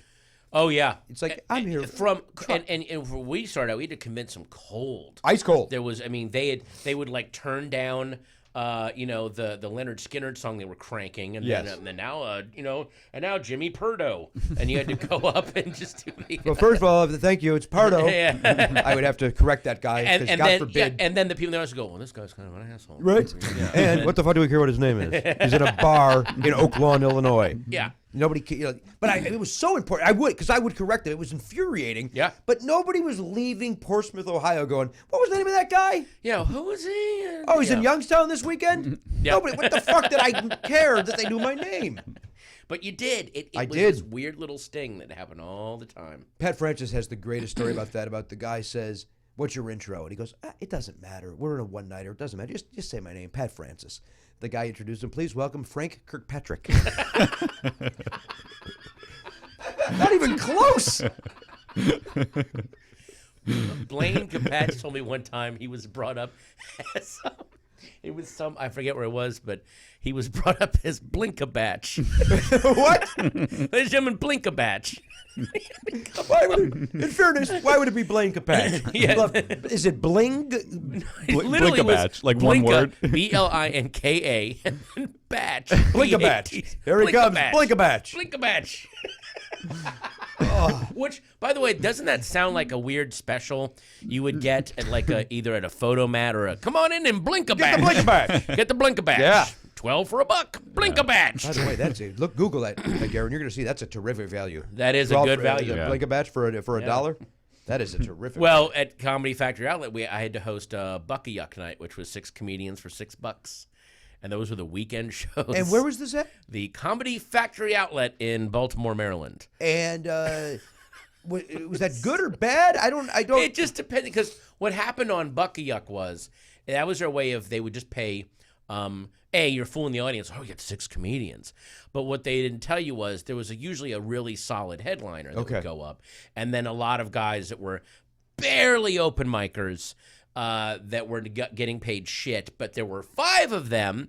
It was literally during the early 90s, which I think was the dawn of the supersizing bottomless bread, but like, oh, we're getting all this stuff and it's just, so people really got put into that. And then they'd have an MC who was actually kind of a professional, which was usually me or Blaine. And I remember one night, you had to go up cold and get this audience going, and then you brought up people that, I'm sorry, they just were terrible. Right, and they weren't ready. And then I would talk to the owner and said, hey, can I maybe get one? And they would also get more money than you. And you go, can I get one of those spots? And he's like, those guys can't open that. Are you kidding? Oh, no. So you are being basically punished for being good at what you do. And you're helping these people that should not just, again, they're not bad people. They are cannon fodder. They are because the audience can watch them and go, it's only $1. Yeah. I only paid $1, and there's free popcorn on the tables. Yeah. Oh, this is great. We're getting away with something, and they're not. No, they're being punished, and they don't know it. Brutal. Slowly punished because they're dumb. Brutal evenings. You know what those people do on Fridays? They go buy their lottery ticket. Yeah, the lottery is that is such a. What bums me about the lottery is when you're in like a 7-Eleven or someplace, and again because they are following in their heads what they think is a dream. Yes. But you see the people that come in, and this is a daily ritual for them. This is what they do every single day, and the counter guy knows them and knows to get their 12 tickets out. Yeah. And they check off each of their and it's like, their day is structured around going in and buying these 12 pieces of paper, and in their minds, I'm on top. This is gonna pay off. Do you ever see the scratcher guy? You ever see the guy that does the scratcher, but he doesn't do it? He just puts it underneath the sensor that tells you if you won or not. What? Oh, wow, no. Take away all the fun of. Oh my God! Like they get that big bingo thing, and the guy goes, I don't need not a winner, throws it away. That's the I adult didn't even know that pick-a-duck. existed. Yeah. Yeah, there's that little sensor you bring it in there to tell you if it's a winning ticket. Oh no! So they're not even doing that where you get to go, I might have a chance at $2 million. No, free ticket. Like you don't even have that. You just go, oh, free ticket. Hey, can you change that, Don?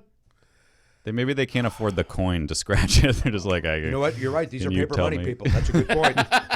You become a very good point, man. By the way, if I don't name my team Paper Money People, something's gone wrong. I got a lot of options. I got Asian backpacks. Yeah. What was the other one I got? Now I got Paper Money People. Garen, what was the other one, Garen? Right? There was a more recent one for my team name.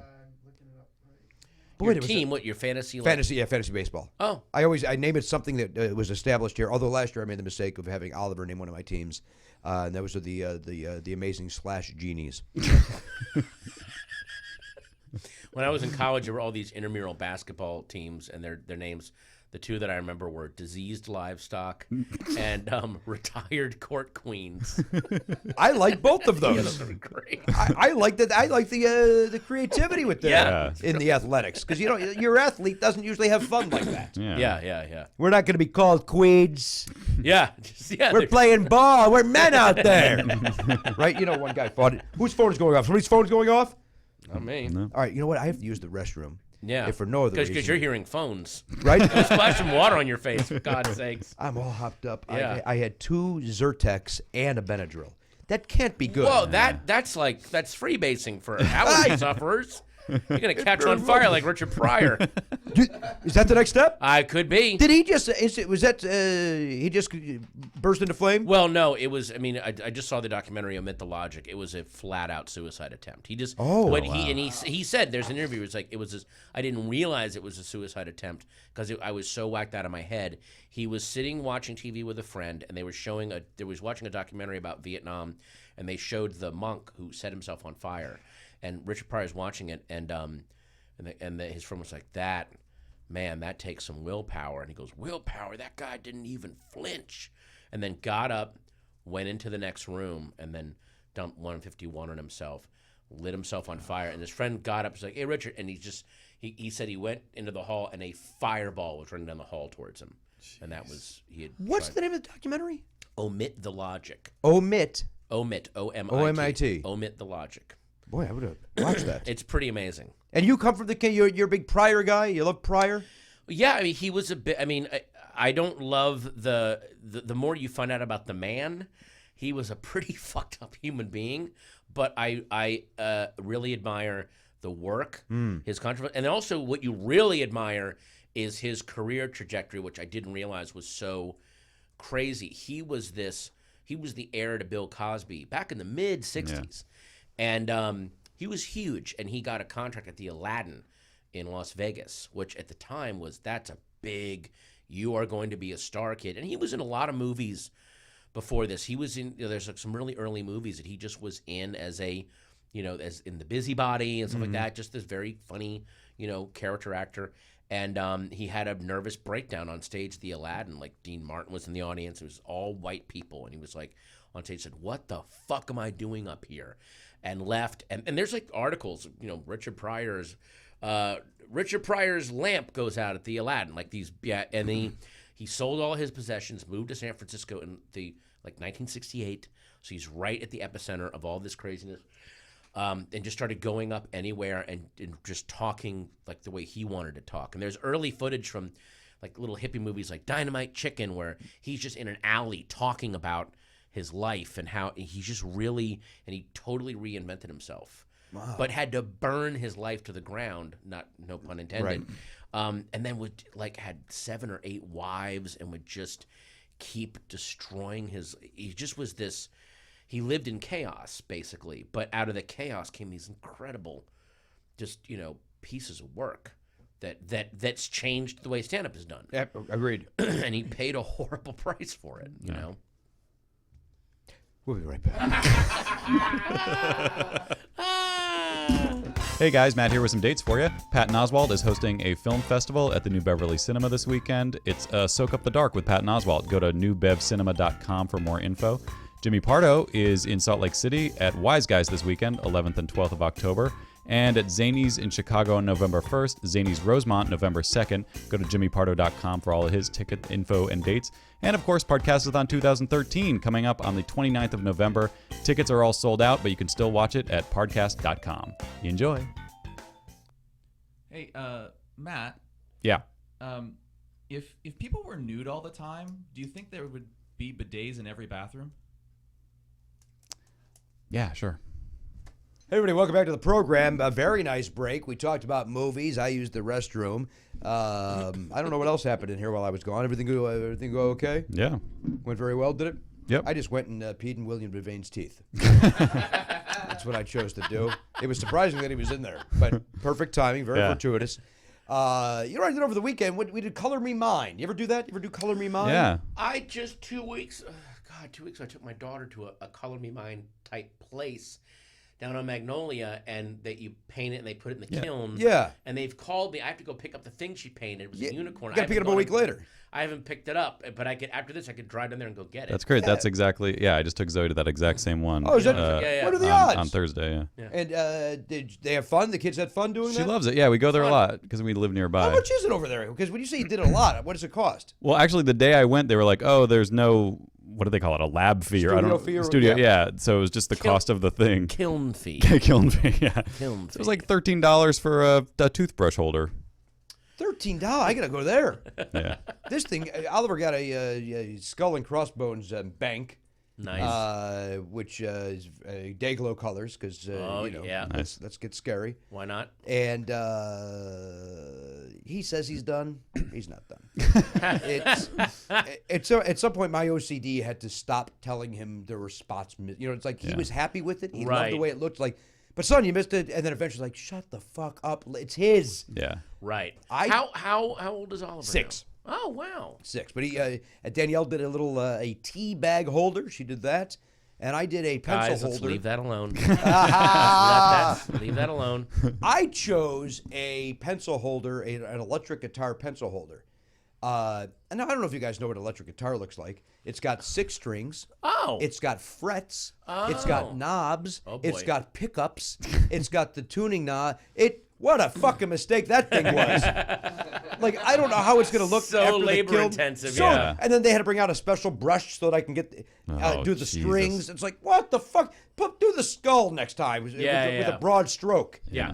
It was. Oh, wow. And Oliver kept on going, boy, yours is so small, Daddy. I thought you'd be done by now. Me too, son. I got those glasses on that have the magnifying glasses attached to the front. Right. I have those on, and I'm going in deeper. Jeweler's loop. Jeweler's loop, I got that. Oh, God, I got arthritis from this damn electric guitar. Stupid. Awful. Can I please have the single cat hair brush that I can use I to need get nail there. this? And it was like, can I get more number 59, please? The colors. Why don't you just Cut do to it 10 years from now in his office, 16-year-old Oliver comes in. Oh, there's that dumb pencil holder.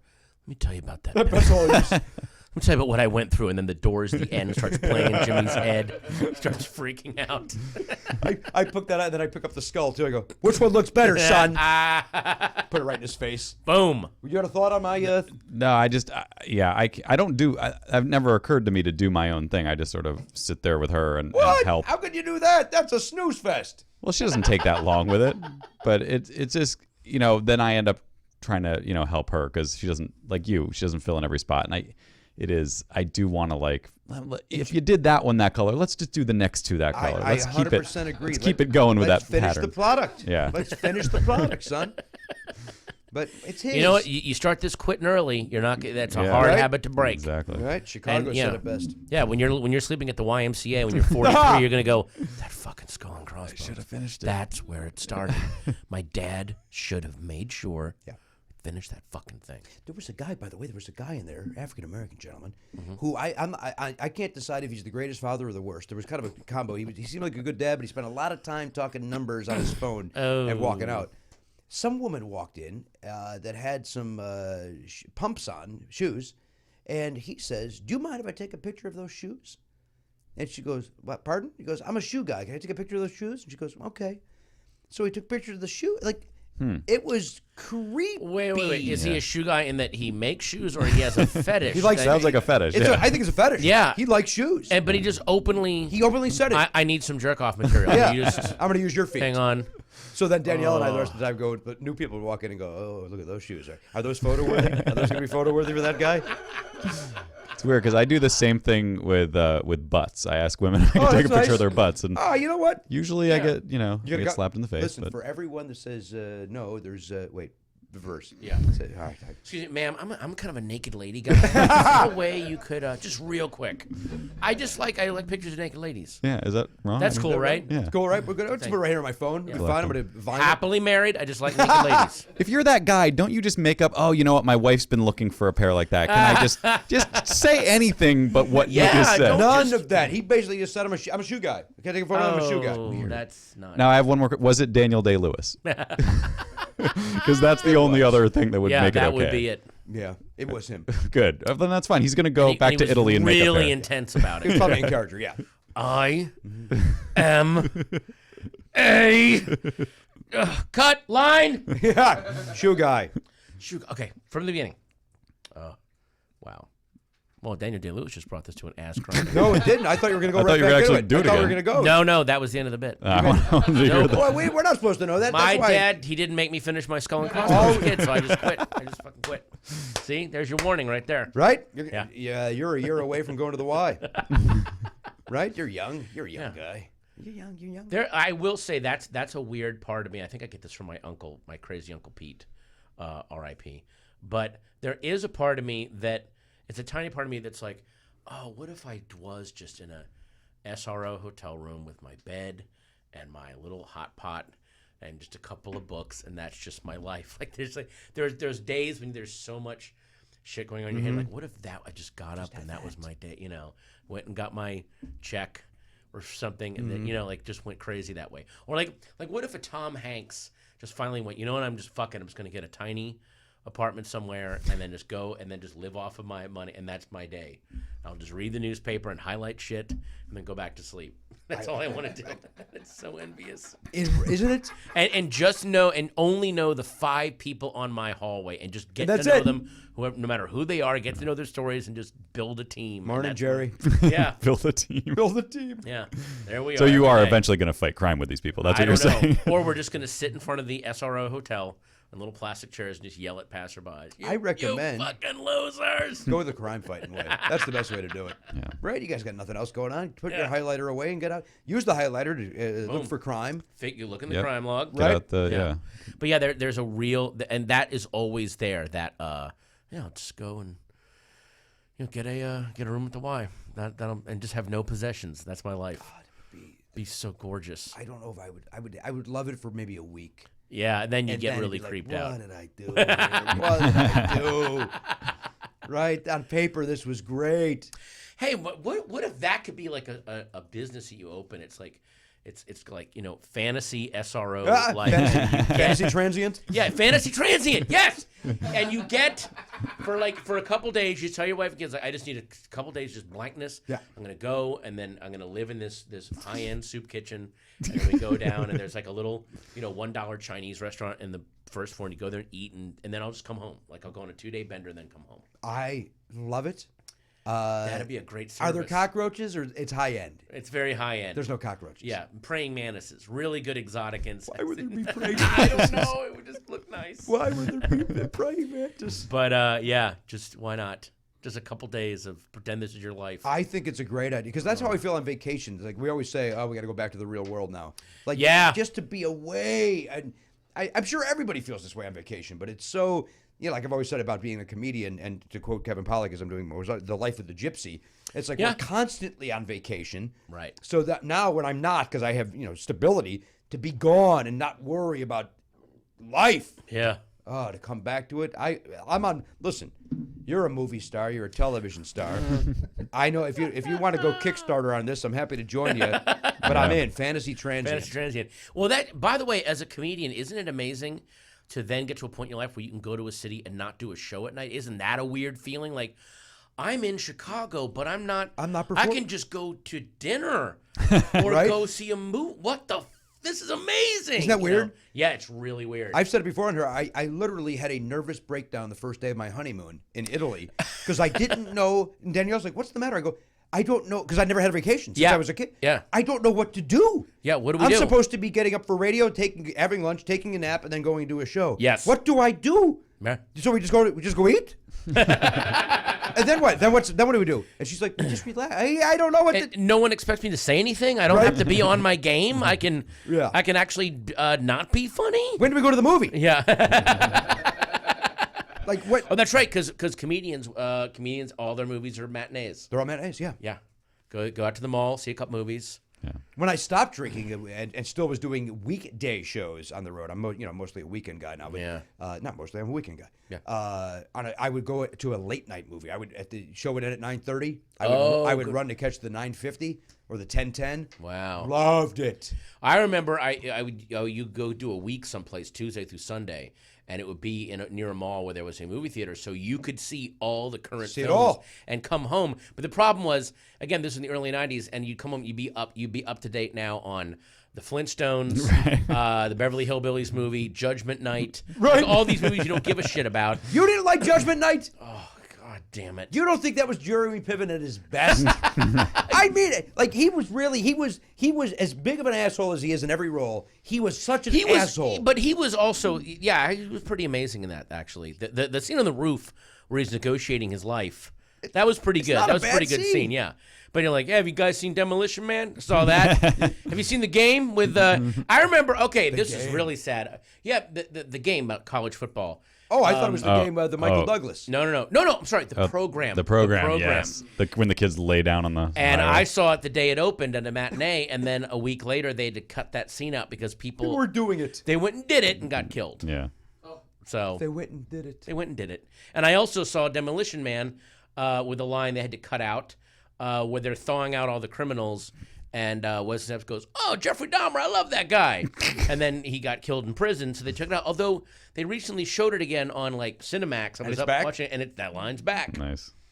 Why would they cut that line out? That makes no sense. He was a crazy. Because it was set in the future, and now this is the future where he would have been killed. So I never saw that movie for two reasons: Demolition Man, right? 2 words. Although also I think it's set in like 2015. So according to Demolition Man, we should be there. In 2 years from now, we're going to just be freezing criminals. There's a lot going down. Yeah, a lot of bad stuff's about to happen. Be careful. Look out for any black guy with dyed yellow hair, because that's the guy we need to look out for. That's it. You got 24 months to look out for him because it's happening. That was the movie where the Pacific Design Center was like the main location. Was the main location, Because it's so futuristic. Yeah, like it looks all. Look at this. The green cube. Oh my God. Yeah. It ruined the my building run. is blue. Oh, this must be 2015. Love it. Yeah. You know what? I stumbled across the thing on YouTube the other day. What is it? The world's worst scenes, the worst scenes in movies, or shit. I forget what it was, but a guy had from Smokey and the Bandit 3. Wow. He pointed out that Burt Reynolds does a 90-second cameo. Oh yeah, at the very end. Where like and never gets out of his car. Never gets out of his car. Just sits there. And what happens is it's Jerry Reed who's playing the bandit this time. Yeah. And he turns and Jackie Gleason thinks he's seeing Burt Reynolds, but Burt Reynolds obviously said to him, "I'll give you 6 minutes. Shoot this thing." You get one take. So then this guy discovered that when they showed it on television, because they had to cut out all the swearing, that they added footage. And what they added was the entire 5-minute cameo from Burt Reynolds. Oh. Which it's obvious that he and Jackie Gleason are just improvising. Yeah. There's nothing, they're not saying anything, they're just talking. He's doing that Burt Reynolds, Norm Macdonald impression. And Jackie Gleason, you can see him but the guy's point was, he agreed to do a 5-minute scene, and you cut 3.5 minutes out? It's the only good part of the movie, and you said, we don't need all of Burt. It's really... Well, Smokey and the Bandit 3, when they originally shot it, and this footage, no one's seen it. I'm dying to find this footage. They originally shot it was called Smokey is the Bandit. Yes. And it was Jackie Gleason played both roles.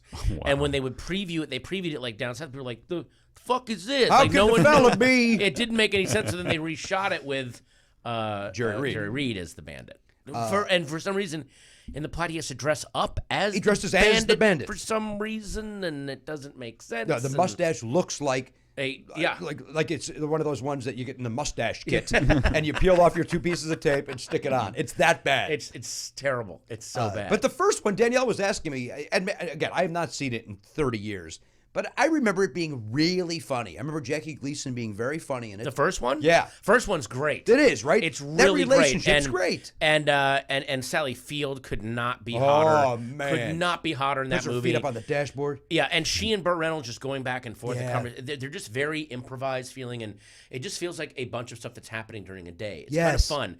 And and Jackie Gleason, who apparently just improvised all his dialogue. Is that true? Yeah, he just 'Cause made it's it all great. up. And he's hilarious. And the scene where he and Burt Reynolds meet, when he goes, "Give me a Diablo sandwich and a Dr. Pepper," and they both suggested there's got to be a scene where they meet and they don't realize who they are, and they have this great conversation, and it's just I don't know. It is a perfect summer film. It's a movie that you want to watch early in the evening on a hot summer day, and then just have some beer and a little bar. It's perfect. It is. And it has a beautiful summery look to it. Yes, it does, and it does feel. Yeah, you put the evidence in the back. What you not doing this, Daddy? When I get home, it's gorgeous. I mean, there's so many quotable lines for that. I loved it. I loved it. Yeah, and then you some bitches couldn't close an umbrella. You see that? He went right through our roadblock. And then also he it's like a movie where Jackie Gleason's talking to like a black sheriff and he's calling him boy. Yeah. And he goes, boy, I expected you to be a lot taller. And you're like, oh, I guess that was okay back then. And then by the time they make number 3, there's a whole sequence of the Ku Klux Klan where these Klan guys are in a pickup truck and they're harassing a black family. And it's meant as like comedy, but it comes off really sinister and eerie, and like there's just suddenly this shot of like a pickup truck full of Klan guys zipping down the highway, and you're like, well, that looks terrifying. Yes, why is that happening? And they're yelling at these 2 black guys in a truck, and you're like, well, this isn't, what the fuck is happening now?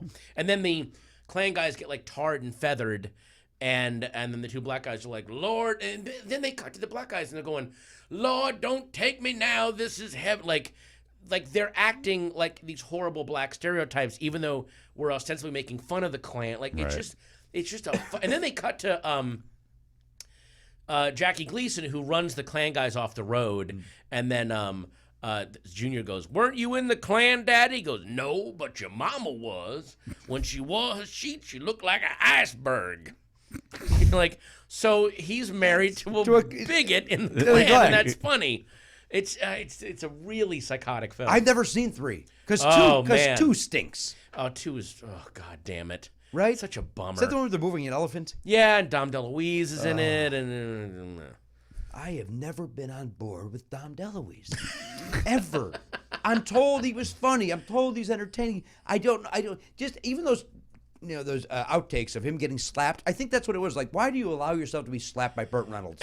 So then it's like, I have no respect for you. Well, I think he's one of those guys that he was a solid character actor. You can watch he shows up on the Munsters and he's in Failsafe and stuff like that. But then he just was great on talk shows. And there was a time, people forget this, in the late 60s, early 70s, you could build a career by being great on The Tonight Show as either a comedian or, I mean, everyone talks about if you went out as a comedian and killed, you made your career. But people also don't realize is if you went out as a guest and killed, that's why Charles Grodin and Burt Reynolds and George Gobel got their careers because they were amazing guests. Yeah. And Dom DeLuise, who was doing fine, but then got this whole other career because he was this amazing guest.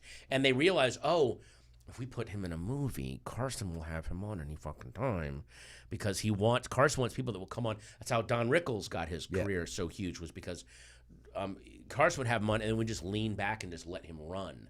So there was that thing, and that kind of doesn't happen anymore. No, it does. I would say Steve Martin is as genius as he was as a stand-up, and he was, and as great as he was in movies.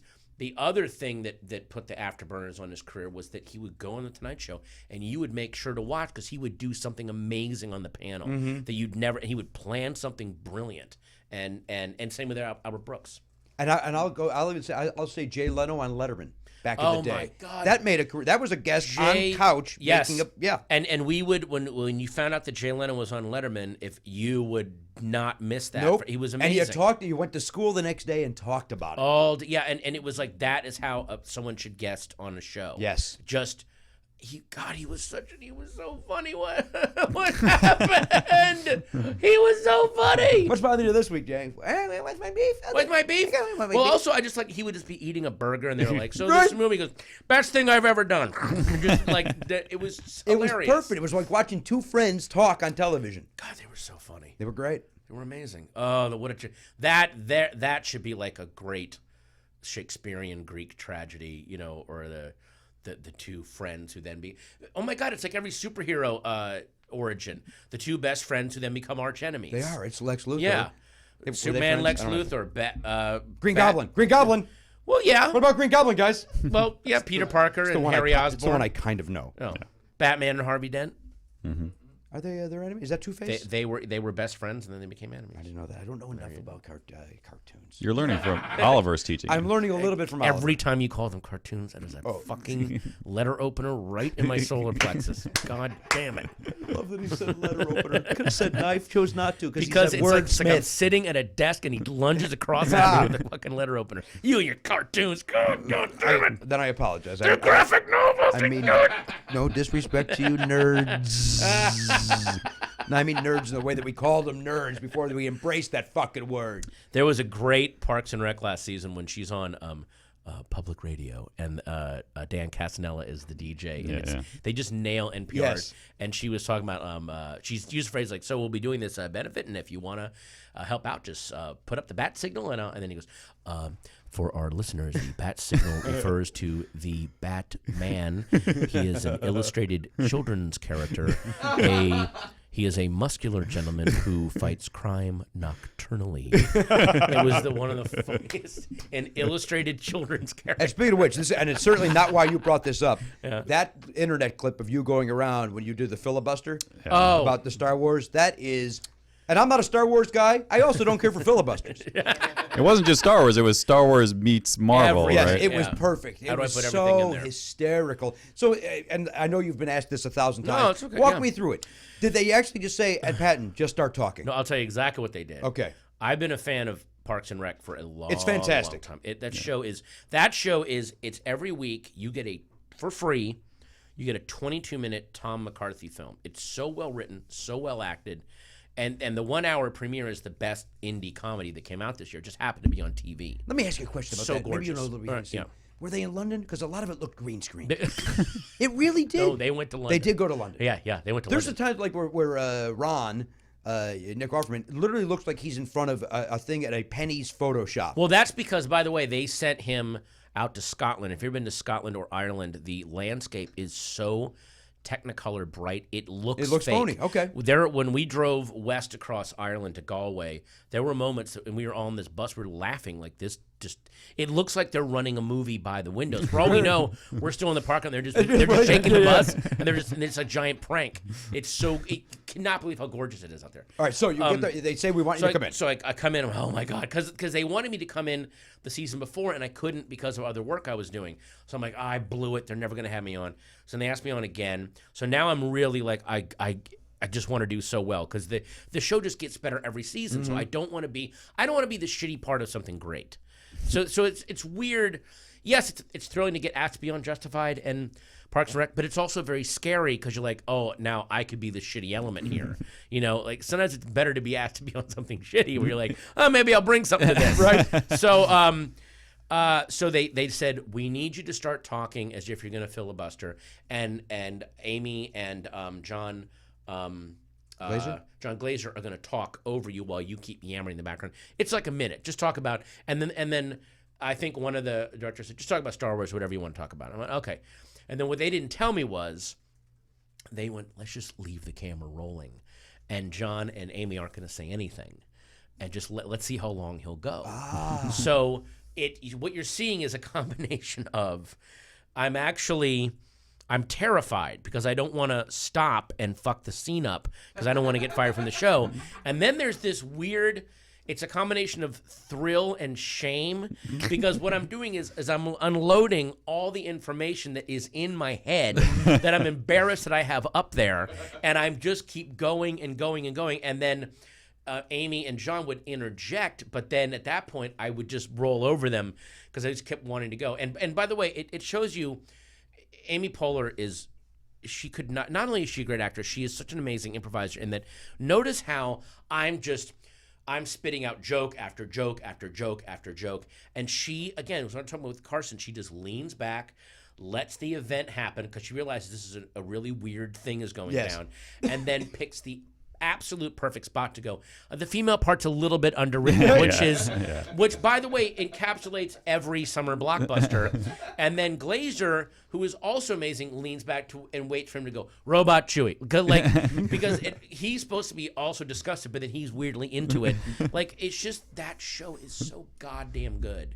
And so that's what that whole thing was. And then they spontaneously got up and left, and I will hand it to their extras pool, who were all really cool. But they all started. They all filing up. did. Yeah. And like everyone. So all that was organic. It all happened organically. Man, that's so how cool. good that show is. And again, there are so many scenes we shot.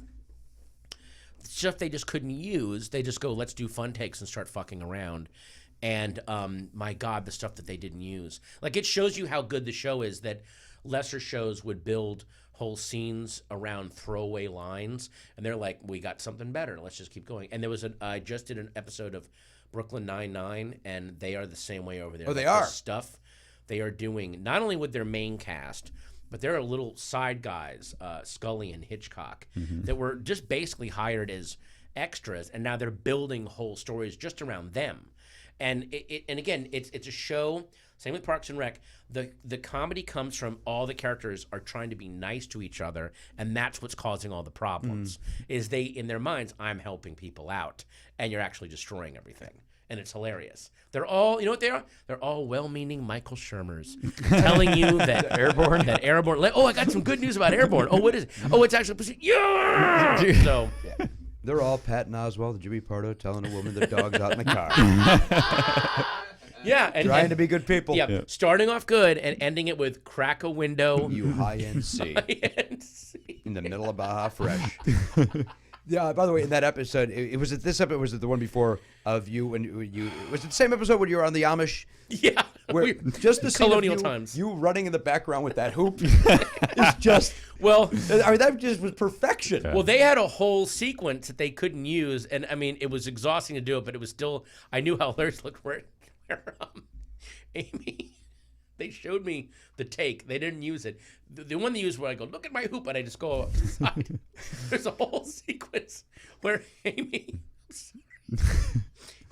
is talking to Chris Pratt, and they have this long conversation about me and how screwed up I am. And they just had me run all the way to the horizon down that field with my hoop. Oh, yeah? So I literally just become this, and I'm weaving back and forth, but I just become this dot in the distance. So the whole take, serious conversation. And you see little tubby little me in my clothes just come bouncing away down those rows. Oh my God, it looks so hilarious. Would that make the outtake reel, do you think? Because I know they throw those on the DVDs. Yeah. They just sent me the DVD. They have my, they go.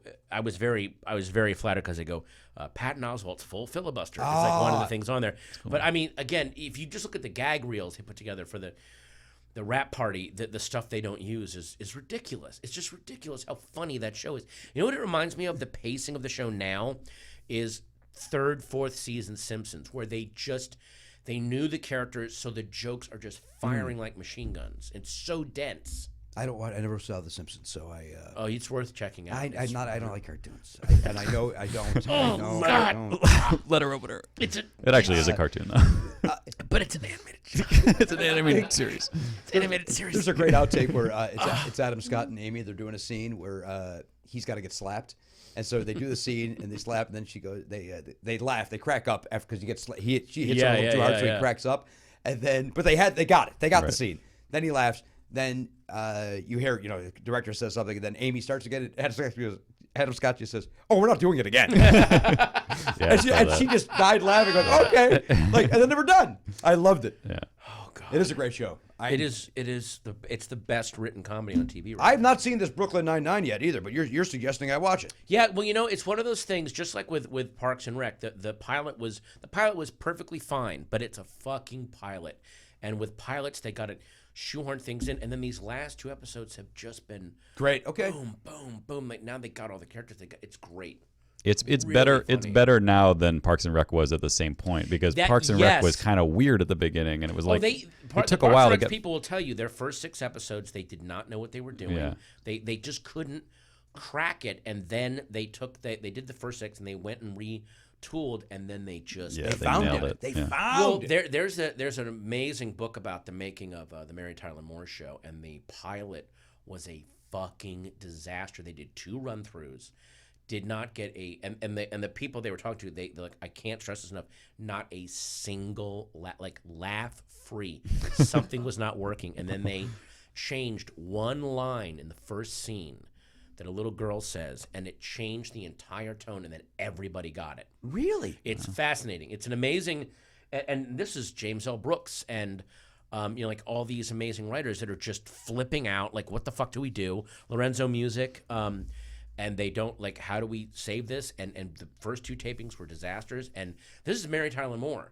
This is her, like, you were on Dick Van Dyke. Now it's your time to shine. Right. And this is not working. Like, maybe, and it was that thing of maybe you shouldn't be the star of something. And then it was literally one single line of dialogue that changed everything. And then there you go. And damn it, that show's great. Oh, that show is so good. At that age, and you see the early. It's almost like you see the early prototype. If you watch that and Taxi, for what James L. Brooks brought to The Simpsons of how you build a world. I didn't see it. Oh, well. Quit using that as the example. I don't know anything you're saying. Maybe when Oliver's a little older, you can watch it with him. I'm not watching fake people with spiky fake hair and enormous eyeballs. I know it's not real. But if people quote it, I laugh like crazy. I admit that part. That is. Quick, what's the number for 911? That may not be the best example, but I hear what you're saying. I get it. One of the best lines on that show was when there was the bear in Springfield, and they want a bear patrol. There's like one bear, so they're having this big march. Like Homer's leading this march, like, we're here, we're queer, we don't want any more bears. And then his friend's like, wow, Homer, where'd you learn this cheer? At the annual mustache parade. Which that means he has watched multiple, because he calls it annual, multiple gay pride parades, and it did not get through his skull in his mind. Well, it's a mustache parade. Right. Like, no, that's a fucking dummy. My favorite Homer thing is when the Lisa the vegetarian episode, which is like one of the greatest things. And that makes me cry at the end. I know it's the perfect really mix of like great jokes and actual like emotional, like it just rips you. But he's having a barbecue and his daughter's become a vegetarian, so they're kind of in conflict. And he makes a flyer for his barbecue, and it says Homer's BBBQ. The extra B is for BYOBB. That extra B was a typo. And that's all done in cartoon. That's a written, but it's written on a thing. I love how he literally said it's all done in cartoon, it's like a English person going. So that's done in hip hop slang. I admit that I'm wrong on this. I admit it. But you even laugh at Family Guy. You watch Family Guy. You know what it was? I admit that it was a dumb, unnecessary backlash on my part that when it became the T-shirts, hey, don't have a cow, man, or whatever he says, cowabunga. That's fair. I was like, I have no interest in that. Yeah. And then as time went on, I was like, I missed the boat, and I just don't have the time, energy to go and try and play catch up. Yeah. I do love the shorts from the Tracy Ullman show. God in heaven, who am I? It's like I'm talking to my dad. I don't really. I don't really. Those are horrible. All right, good. As was the Tracy Ullman show. People seem to want to talk about how that was fantastic. I'm sure she's a nice lady. I loved it. I was a kid. You loved the Tracy Ullman show? Yeah, I was 14. How much older am I? Was I 21 then? It was too late for you. Yeah. 22. You know her from her hit single. Which I can't pull right now. They don't know about us. Because they don't know about us. And they've never heard of love. And I don't listen to the guys. Wait a minute. Don't people have to pay for this podcast? I can't sing this song. No, you can sing it if they're paying. Oh, okay, good. Yeah, people that would sue us aren't listening. They stopped after the first 22 minutes. All right, listen, we're done. We are done. What a joy. Oh. Just a joy. I gotta do this more often. Email me this week. I am doing the Podcast-a-thon this year. I'm actually here. I'm actually fucking All right, here. well, now listen. That's an exclusive, on-air exclusive. Because what we usually like to do is we surprise the people with who the guests are. But you know what you just let us do? We now have one name we could advertise. There you go. I'll be your linchpin. We've also got Jane Lynch to be a linchpin. Oh, nice. So we've already got our lynch. We don't have Jane Lynch. She'd be great. She looked great on Conan recently, by the way. She's she's going through a little divorce. But is she? Yeah. So, but I think I think she's liking life. Oh, good. Says good for her. I like Jane Lynch a lot. She's really sweet. I met her even before she did Glee. She was like, "I've seen your stand up," and I'd seen her in a million. I mean, I'd seen her in that movie. No, I hadn't actually seen her in that movie yet. I've just always seen her in little things, all the Christopher Guest movies. Yeah, like She's Best so in amazing. Shows. But she's in a movie called Role Models, and she is so goddamn. Which one's Role Models? That's the Paul Rudd. Paul Rudd and the Stifler from Yeah, American Sean Pie. William Scott. If I remember correctly, Scott. Jane Lynch is without a doubt the best thing about that movie. Holy shit, Yes. is she amazing. And she has a line at the end that I will not quote because it's so perfect, and she delivers it so perfectly. And it is one of those lines that it's so funny that you go, oh, why wasn't the movie about her? Yeah. I would have watched a movie about her character. She's so fucking funny. I agree with that. Yeah. We saw her, Danielle and I saw her at, remember when Southwest used to make you line up? And not by, now they have it by number, but you just had to be if you're in group A, B, C. Oh, yeah. And you know, if you wanted a good seat, you had to be one of the first people. That's right. There was Jane Lynch, famous Jane Lynch, sitting first, reading a book, waiting to get on the Southwest. And I just thought, that's great. She's Just so just cool. a person hanging loose. Yeah. You know, just waiting to get on. You just wants a good seat. Yeah. Like we all do. Well, that's why she's so good in all her work is because she outside the work, she lives a life. So if you're just about doing the work, eventually your work starts to suffer because you lose touch with life. Right. It's like what Bill Murray says, I do a couple movies, then I just vanish, but I just go do very normal, everyday things and look at people and interact with people, and then that goes back into my work. So it stays fresh. Huh. But if you just do movie to movie to movie, that's why people go, wow, that actor was so amazing, and then he started being bad. It's like, yes, because he did too many movies. He didn't do anything but and he movies. didn't understand, he stopped realizing what life is. What a great way to put it. There you go. We've learned a lot here today. Patton Really Oswalt have. was our guest. Godspeed, listeners. Be healthy. Be well. Be healthy. Take your airborne. Do it right. All right, listen. On behalf of the Pop Culture Bees, Garen Cockrow from IndieHD.com, Elliot Hochberg, the Honcho, Matt Belknap, our friend Patton Oswalt, I am Jimmy Pardo. We'll see you next time on the podcast. AK-47, gone, not forgotten. I just made